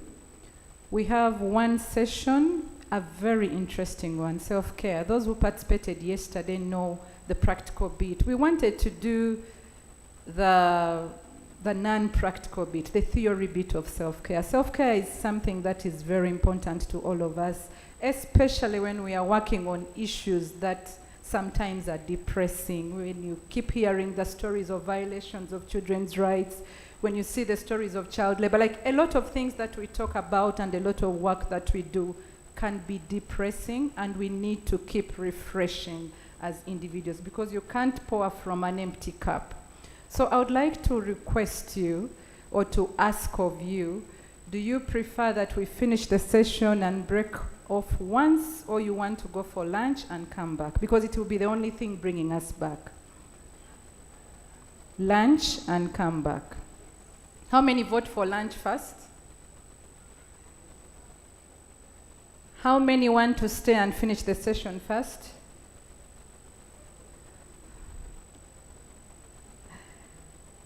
I'm going to ask Commissioner Mondo to be the tiebreaker.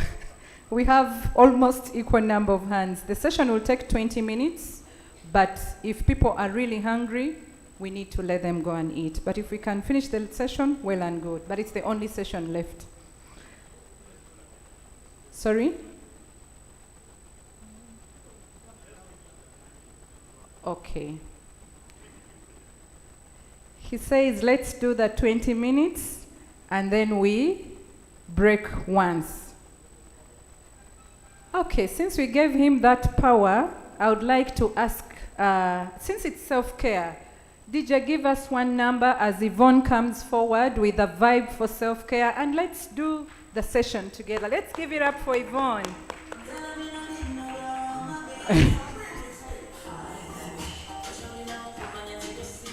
Yvonne, don't walk. Please show us.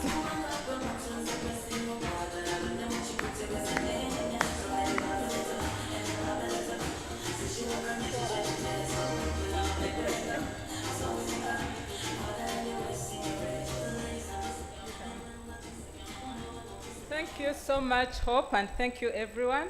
I'll keep it brief. I'm known for being extremely fast, but if you find me extremely fast, you slow me down. Sorry, Hope, I couldn't dance. I have all the strokes in my head. I can be like, there, I can pull this move, pull this move. When you put the music, I don't know what happens. It disappears. I've been introduced. I'm called Yvonne Laruni. I work at Raising Voices, and our work on a day-to-day is to prevent violence against women and children, and we are using methodologies like the SASA toolkit and the Good School toolkit. Mine is really brief, like Hope said. We spend a lot of time talking about children. There are a lot of things that depress us. Just sitting in this room today and seeing the statistics on child labor, hearing about how children in the refugee settings, especially those with the mental development needs, are going through lots of challenges, and how the services are not enough. Like, all those can be very depressing. Going through traffic jam in Uganda, I don't know how you guys manage.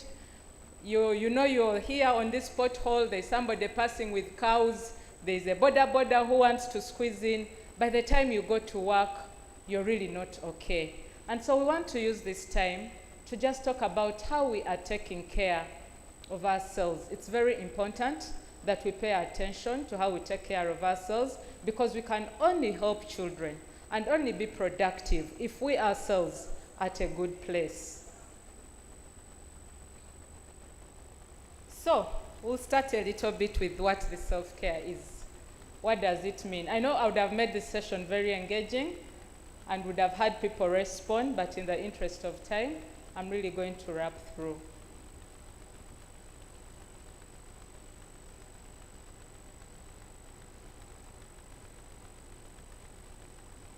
Technology, it has refused.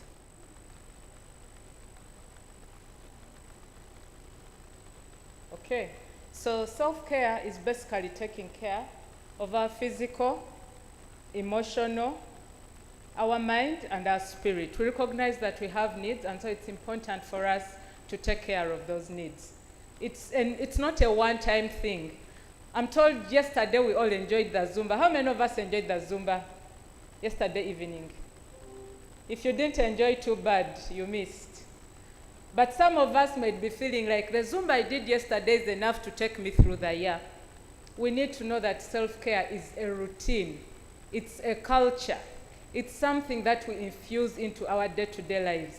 You can't go to the gym and stretch and sweat for 3 hours and come back and say this is enough. You need to create a routine where constantly you're being mindful about how you're taking care of yourself.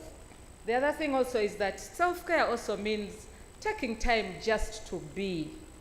And I'll speak to the ladies in this room. As women, you know, most times we are judged for sitting. Oh, the man married a very lazy woman. Can you imagine she was sitting watching TV? Can you imagine she has a house help? Can you? And you're already judged just because of that. But you know, sometimes it is okay to just be. To just sit and appreciate that you're tired, you just want to be, you want to rest. And in those moments, please do not feel guilty about it, because this body too gets tired. The men are lucky sometimes. By the time he comes home, there's katunda waiting, there's somebody helping to remove the shoes and things like that, but the women are not so fortunate to experience that. And so for the few times you try to rest, you even feel guilty because all your life you've been told, as a woman, you have to be doing something all the time. We are here to say that, you know, once in a while, it is good to allow yourself to just be. Self-care is also about meeting your basic needs. Needs for hygiene, needs for nutrition, needs for love, needs for sleep, going out there and meeting those needs. It's also about listening to your body and acknowledging that you have reached the limit. And in a few slides, I'm going to give us some signs that can show us that our body has reached the limit. So sometimes your body will be talking to you, and then you will not listen. We've had scenarios of people collapsing in offices. I don't know if you've witnessed that. You don't have to wait for it to reach that extent. When you start to see the signs, take a break.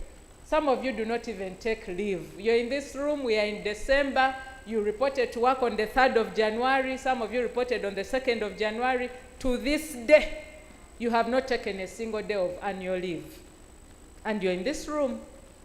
I hope after this presentation, you'll go and apply for your leave, even if it's 1 day or 1 week. The other thing also is that self-care is also about remembering that you're a human being. You're not a machine. You see, even these machines, they get serviced.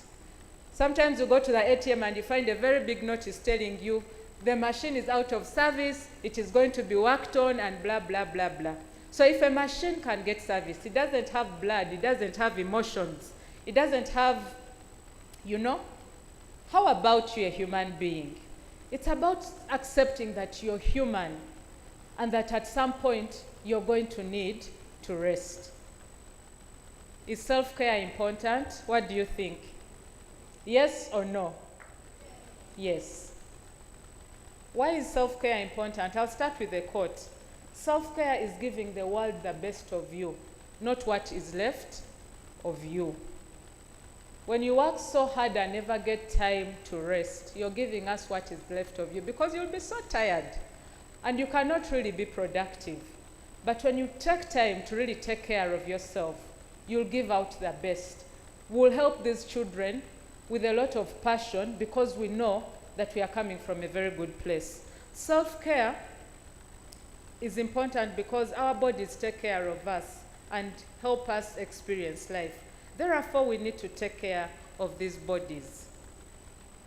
So the body is taking care of you, but you're not taking care of this body. You need to take care of the body so that the body can take care of you. And when you're taking care of this body, take care of the physical body, take care of the heart, take care of the mind, and take care of the spirit. Don't only focus on one aspect. Self-care is holistic. You know, sometimes this body is the one that makes the money. Do you know that it's this body which makes the money? But you don't even spend any coin on this body. Earlier I talked about the women. Today I want to talk also about the women and the men.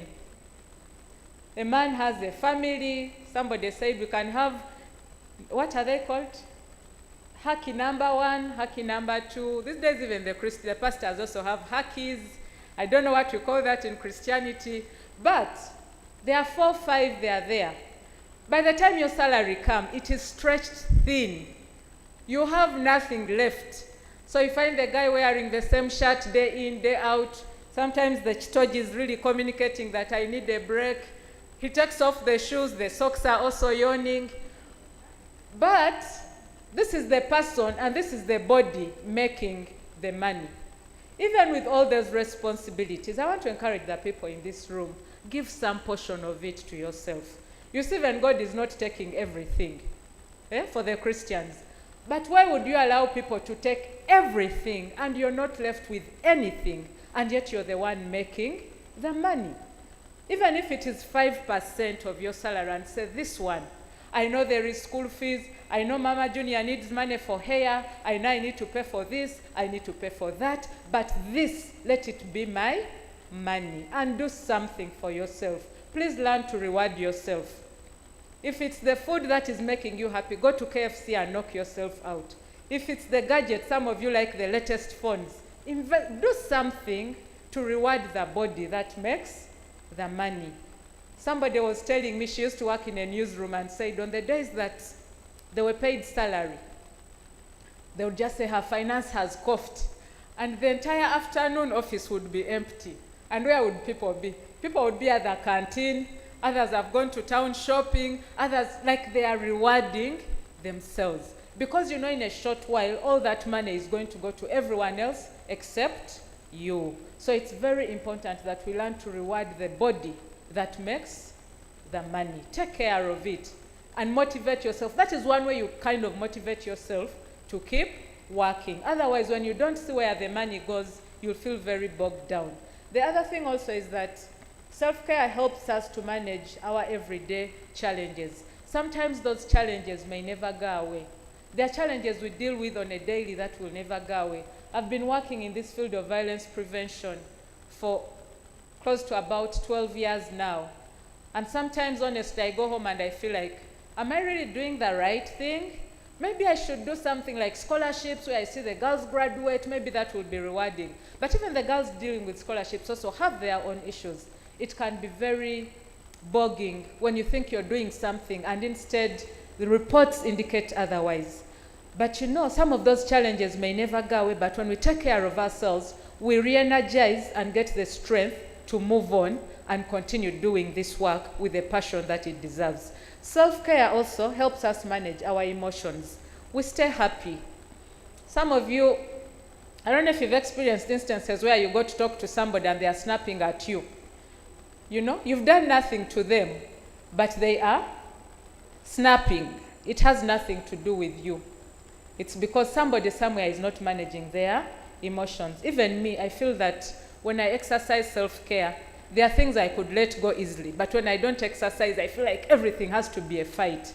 So we need to exercise self-care.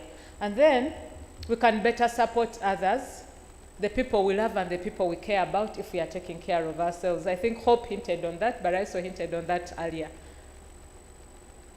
How do we know that we are passing our limit? Sometimes the body communicates, but we don't want to listen. You're not able to sleep, you're not eating well, you're not prioritizing your basic needs. Have you ever gone to bed and toss up to 4 a.m. only to hear the cocks crow, and you have to get out of bed and pretend like everything is okay? There, you need to check yourself. Something could be wrong. We are here at Silver Springs, they are giving us the best food, but you can't eat. It's on the plate and you cannot eat. You cannot meet your basic needs. The body is saying something to you. And then also sometimes we feel unsafe or alone or uncomfortable in a space that, you know, you go to work every day and that is your space. But then suddenly you start to feel uncomfortable in your own office surrounding. Something could be wrong. And then when we experience changes in our abilities, I could do a report in 3 hours, but now it's taking me 3 weeks to produce that same report. My abilities are going down, my energy levels are going down, I'm experiencing burnout. It is because I am not taking care of myself. And then when we lose concentration or a connection with our work, when you start to go to work because it's a job, but you're not passionate about it, then something could be wrong. And then finally, when we project our emotions on others, I talked about that earlier. The kids come to welcome you, welcome back, daddy, you're kicking them. The wife brings the katunda, you say, this katunda, today it has too much sugar. Then the next day they don't put sugar. Today you have not put sugar. Somebody was saying, they give you eggs, and then you start quarreling. Now, why didn't you boil the other one? You should have boiled the other one, but you know eggs are all the same. So how do I know which one to boil? Should I boil the blue one, the yellow one, or the purple one? But you'll keep looking out for all the slightest excuses simply because you're not taking care of your emotions. When we practice self-care, we realize that we treat people a lot better. So, how are we practicing self-care? What are some of those things we are doing? There are a few ideas there. They are not conclusive, they are not exhaustive, but you could pick 1 or 2 things that you could practice. And I'm sure people in this room are practicing self-care in one way or another. And sometimes we have just not been intentional to realize that actually it is self-care. But maybe after this session, when you're doing it, you'll be very mindful about what you're doing. So there are some ideas there of how we can take care of our mind. Not recently, just before schools reopened, we're having a meeting with teachers, and they're sharing their experiences of COVID. And so we're asking them, how did you manage? That phase was very difficult. One of the things they said was, for the people who actually managed gracefully to go through that session or that period, one of the things they did was they learned new skills. People said they learned baking, they learned how to, they learned tailoring, they did poultry, and being creative is one way of taking care of ourselves. It really keeps your mind active. The other thing also is reading. How many of us in this room read? I am also very guilty. I recently registered for a reading competition. You're supposed to read a book every week. And then after 25 weeks, they'll give you they'll show the winners. You produce a report every week, read a book, produce a report, and then there was $1,000, imagine, encouraging us even to read. I did 3 weeks, and after that, my dear, I failed to get the time. But reading is one way you can practice. The times I've been really depressed and I have read books, they've lifted up my spirit. So for people who are struggling in one way or another, make reading your friend. And I know sometimes some of the literature can actually be very depressing, but you can also look for literature that lifts up your spirit. Then taking breaks in between work. You go and sit on your desk from 6 a.m. and leave at 10 p.m. No break, no nothing, no nothing. Yeah? And then they've told you Ugandans are still producing. We produce what? 1.6 million. So this work we are doing for children, it will continue. Don't worry that you're going to finish it in one day. As long as Ugandans are still producing, there will still be work to do. Please learn to take some breaks and allow your body to rest. And then learning new things and all that. And then how are we taking care of our body? I think when it comes to taking care of the physical body, most of us are doing quite well. We drink water, we relax, we do exercises, deep breathing.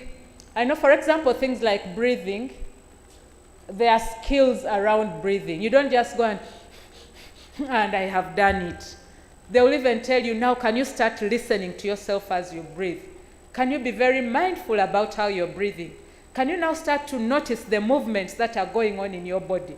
And you do that for about 10 to 15 minutes and you feel extremely different. So let's learn, and these resources are on the internet. Let's learn how to use these resources. For the spirit, I remember, I think on day one we started with a prayer. Do you know what we were doing? That was self-care. You are taking care of your spirit. There are so many other ways we can take care of our spirits, helping others. Do you know that sometimes in the process of showing kindness to somebody else, you yourself, you feel better? But some of us, when people come ask, in fact, when they start knocking at that door, you already complain, and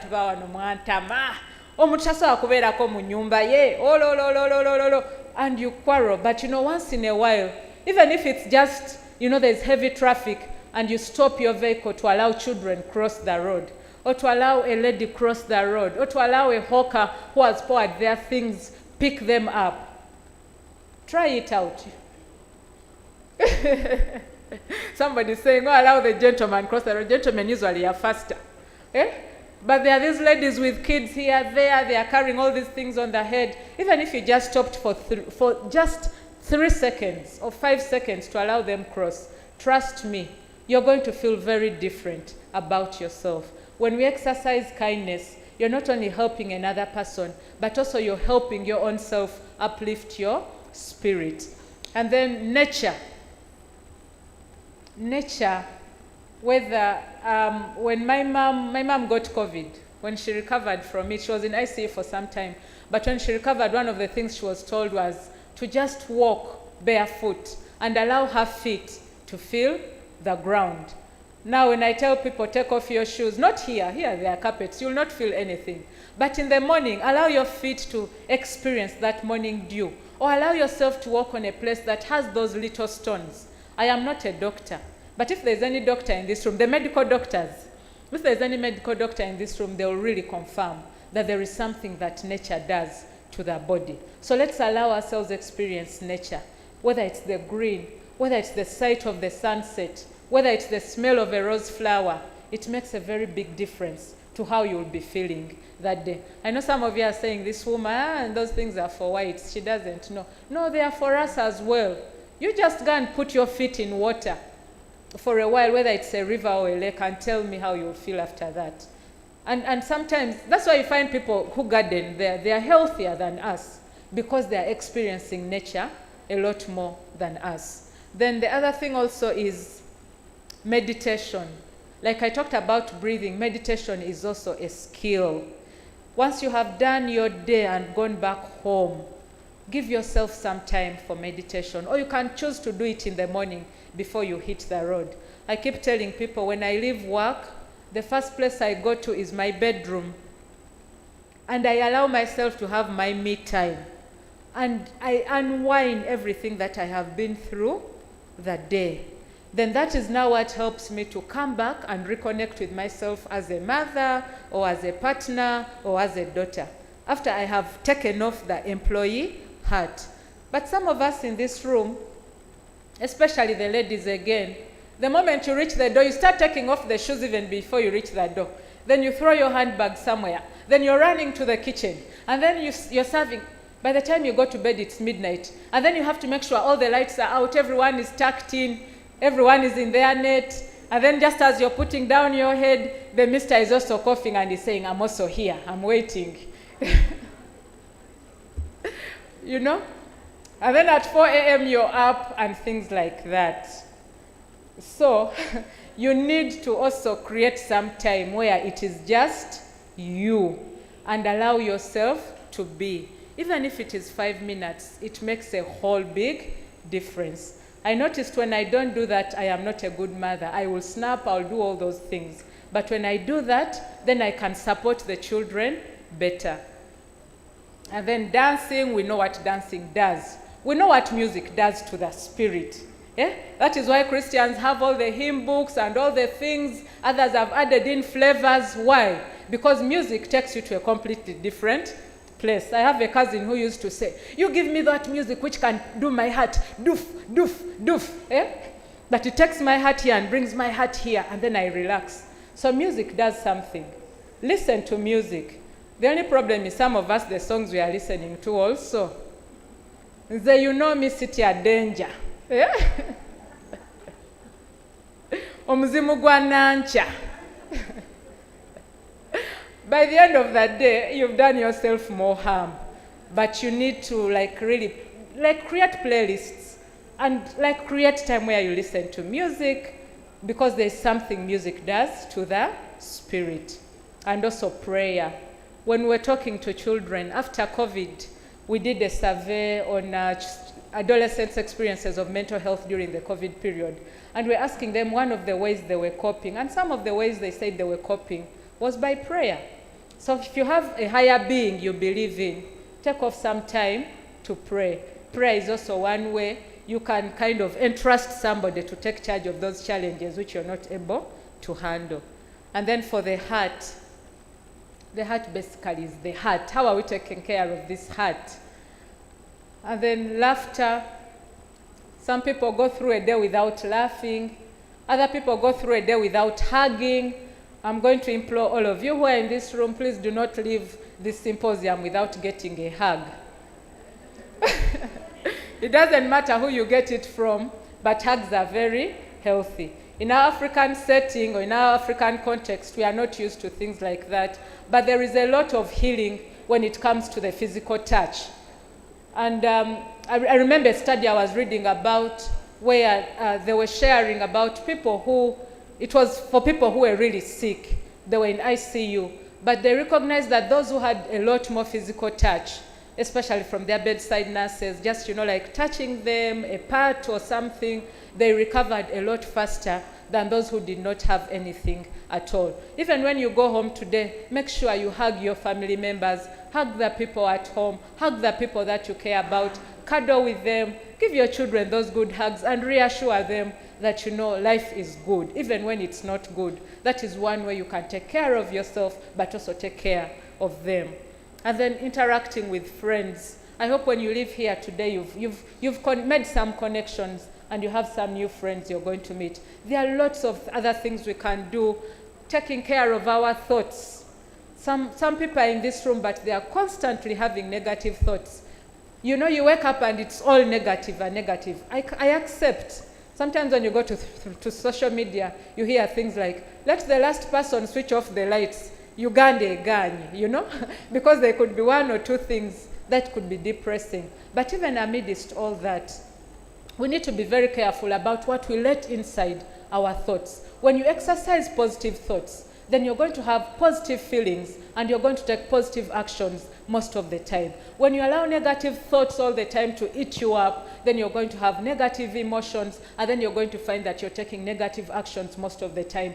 I learned this. When my mother was in ICU, I had to go through a lot of therapy because I was right there in the middle of that place taking care of her for 3 weeks. And I watched people die. I watched people grasp for air like, you know, fish, you know. And so it had an effect on me.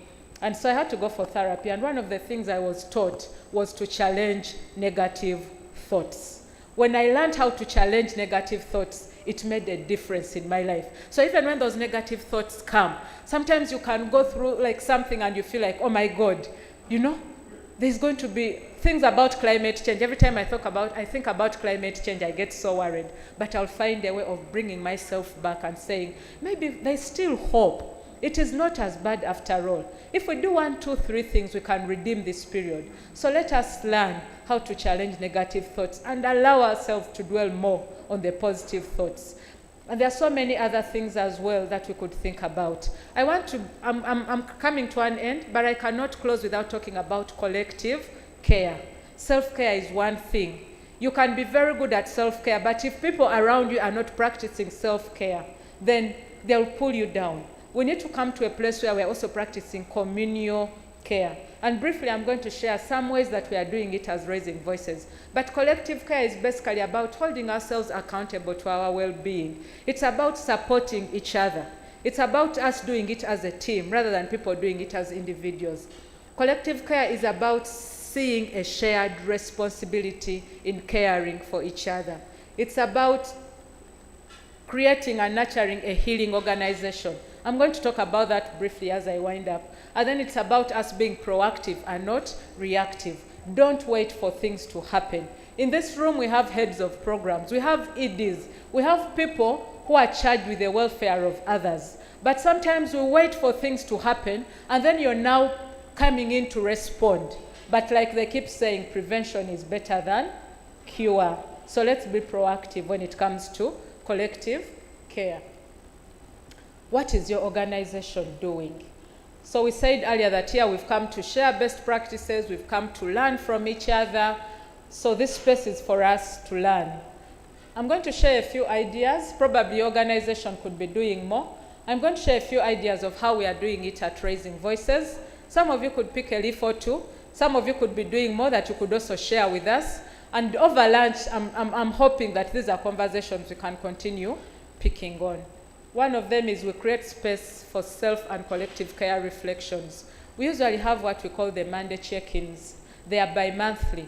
But in these monthly check-ins, we talk about different topics. But one of those topics that has come up quite a lot is the topic of self-care, the topic of rest, the topics of burnout, you know, and all those things.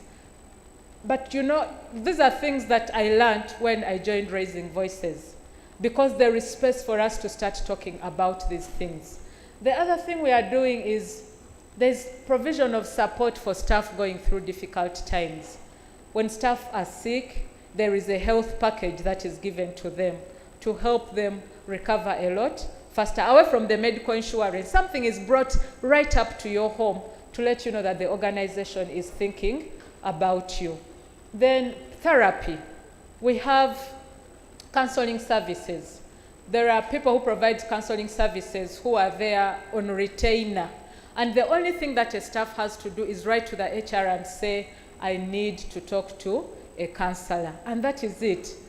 And the rest, it is your business with your counselor. But I have found these sessions really helpful because sometimes as staff, we experience different challenges. And some of these challenges may not have anything to do with the workplace.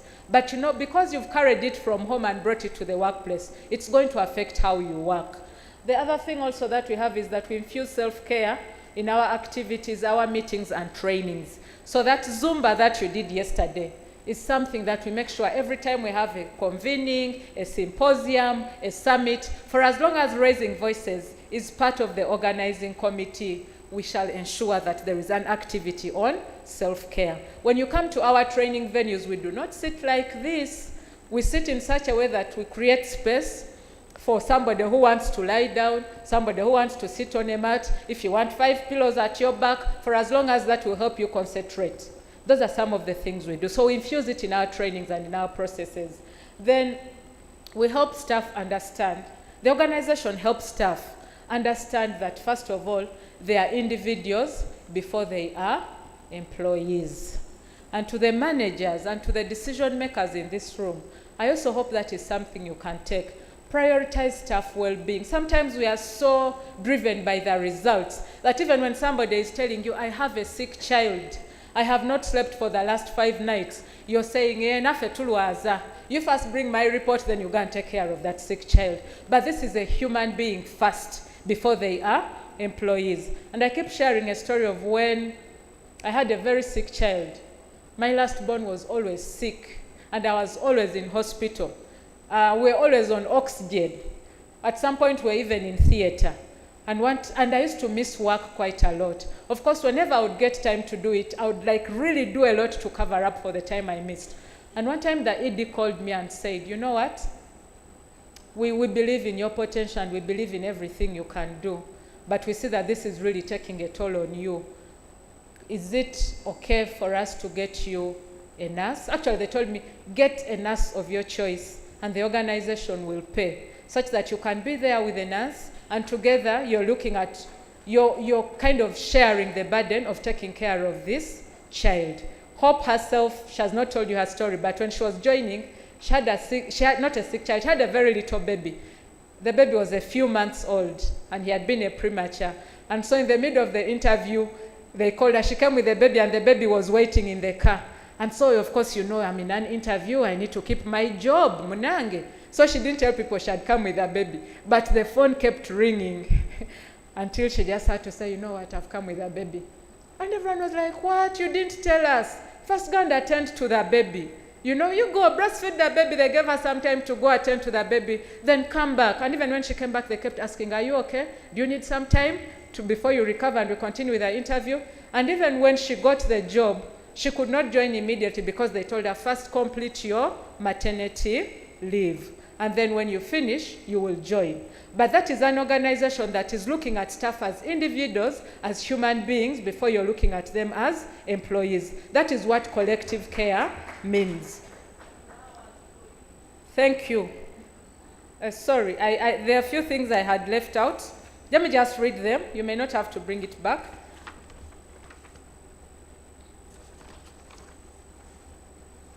So then the other thing is, of course, celebrating staff achievements. I think that we do in most of our organizations. And then the Zumba. We have Zumba every Tuesday. The organization pays for it. That young man you saw there comes to Raising Voices every Tuesday, and then there's a guy who comes for aerobics every Friday. The organization does not only believe in self-care, but it actually practices self and collective care. Then the other thing also is maintaining a robust leave system. I told people when I had just joined, we used to sell leave.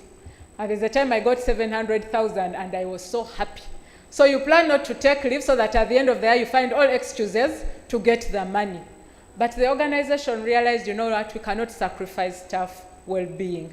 Right now, whoever you are, even sometimes you have, for example, like the cleaners we have come to us from a different company, but the organization makes plans for them to take leave.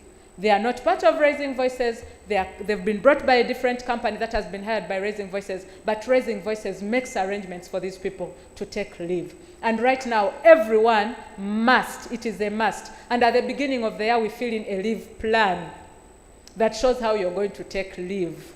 And your supervisor keeps saying, you said you take leave in March, this is May. Can you please go for leave?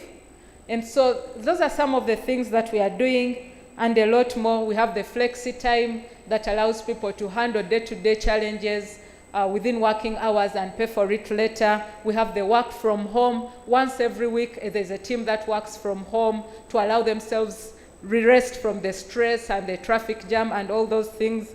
And there are so many other things that we are doing. Nutrition, taking care of the physical space. We have I don't know whether it's gazebos or gazebos in different parts to allow people that, just go sit there and allow yourself to rest. You have lemon in every corner where you find a water dispenser. You're going to find lemon cubes to allow people, because they say some people don't like taking tasteless water, but surely, do you expect water to have taste anyway? So they put that as a motivation for people to kind of keep taking water and things like that. So there are so many things we do as an organization, and I'm hoping in here we shall prioritize our self-care, but also we shall prioritize the communal care, because at the end of the day, we all really need to be okay in order to take care of these children and in order to do this work that we are doing with the children of Uganda. Thank you so much for listening.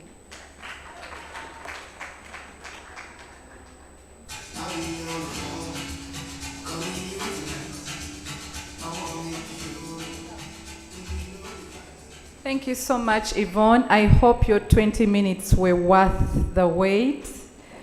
We are here to learn from each other. She was just sharing about some of the tips and some of the things we are doing at Raising Voices. I was going to ask her about some of the things which are not going so well, but we need to also think about the positive, only the positive. So thank you so much. We don't have time for the questions, but we can keep interacting. And I would like to ask Damon to come and close the session. Thank you so much.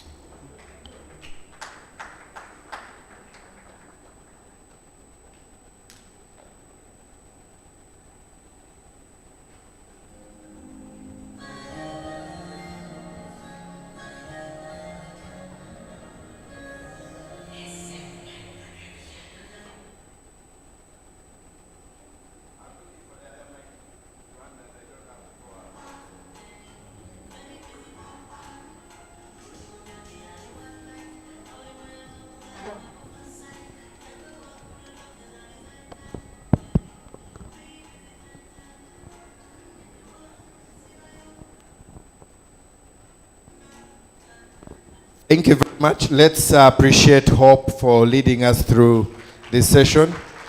Self-care is very important. We don't take care of ourselves, we break down. We don't take care of our staff, we break down. And especially if you're an ED, usually you're thinking of your staff. Who's thinking about you? I've seen the EDs shake their heads. Sylvanus, you know what I'm saying? Who's thinking about you? Sometimes you need to think about yourself, because when you break down, I'll say this boldly, Commissioner, in the NGO world, when you break down and God forbid you die, the funny thing is the next day your job is advertised and we move on. So take care of yourself, friends. Take care of yourself. It's a harsh reality. Okay, so we have done with the main sessions. We're done with the main sessions of the symposium. A fantastic 4 days together. This microphone keeps going on. I'm about to be loud enough without the mic. We're done with the 4 days. It has been fantastic. We started with children. We went into a session for ourselves. We've had conversations. Commissioner, we had compliancy here. We have vowed and promised we're going to be compliant so that they don't kick us out and we can serve our children. And we have also had children above everything. We also had 2 rapporteurs who have been able to capture everything. We have been checking what they have captured, and we can assure you, I will tell you 95% of what we have talked about and agreed to has been put in the report.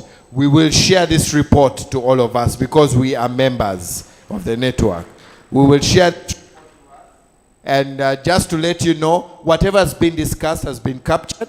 UCRN is coming up with its new 5 strategy, and with this strategy.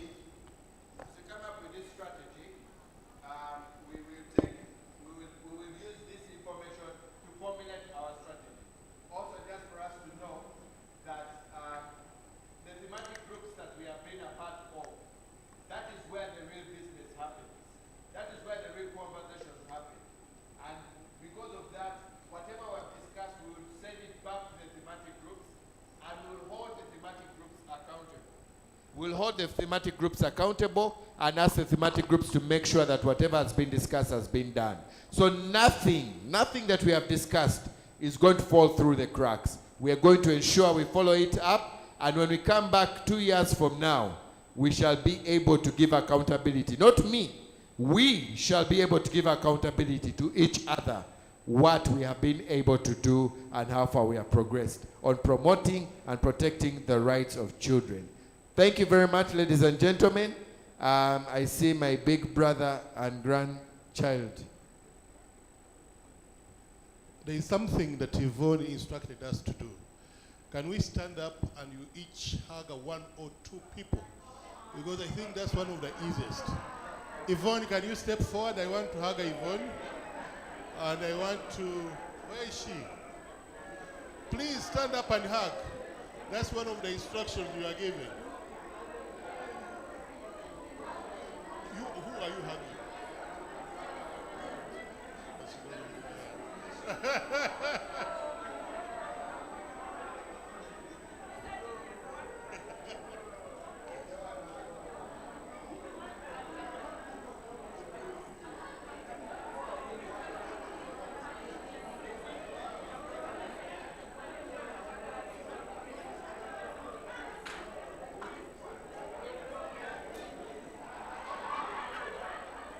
Yes.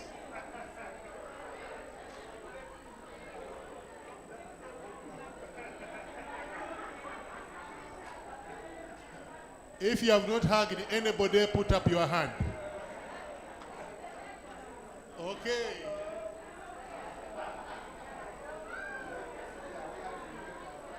Yes. You hug anybody. And I want to thank you. I hand over to... Friends, I have just experienced discrimination. Commissioner Mondo did not want to hug me, wanted to hug only one person. I have experienced discrimination. I need justice. Okay, jokes aside, it has been a fantastic time. And for me, you people who have stayed here all these days, dedicated the time. I mean, we have people from Kasese, people from Karamoja, people from West Nile. We have the whole of Uganda here, friends. We have the whole of Uganda. You have a real network here, not just a Bichupuri network. And ladies and gentlemen, we all also have earned ourselves the opportunity to join us for dinner today as we celebrate 25 years of existence in promoting and protecting children's rights. Please join us this evening. I know many of your directors are coming, but you have earned yourselves that. Do join us this evening as we celebrate 25 years. Thank you very much. We also earn ourselves lunch. Please don't come back tomorrow. We have finished today. I know. We have finished, friends. We can go. We want to pray for lunch. Okay. I deserve a hug.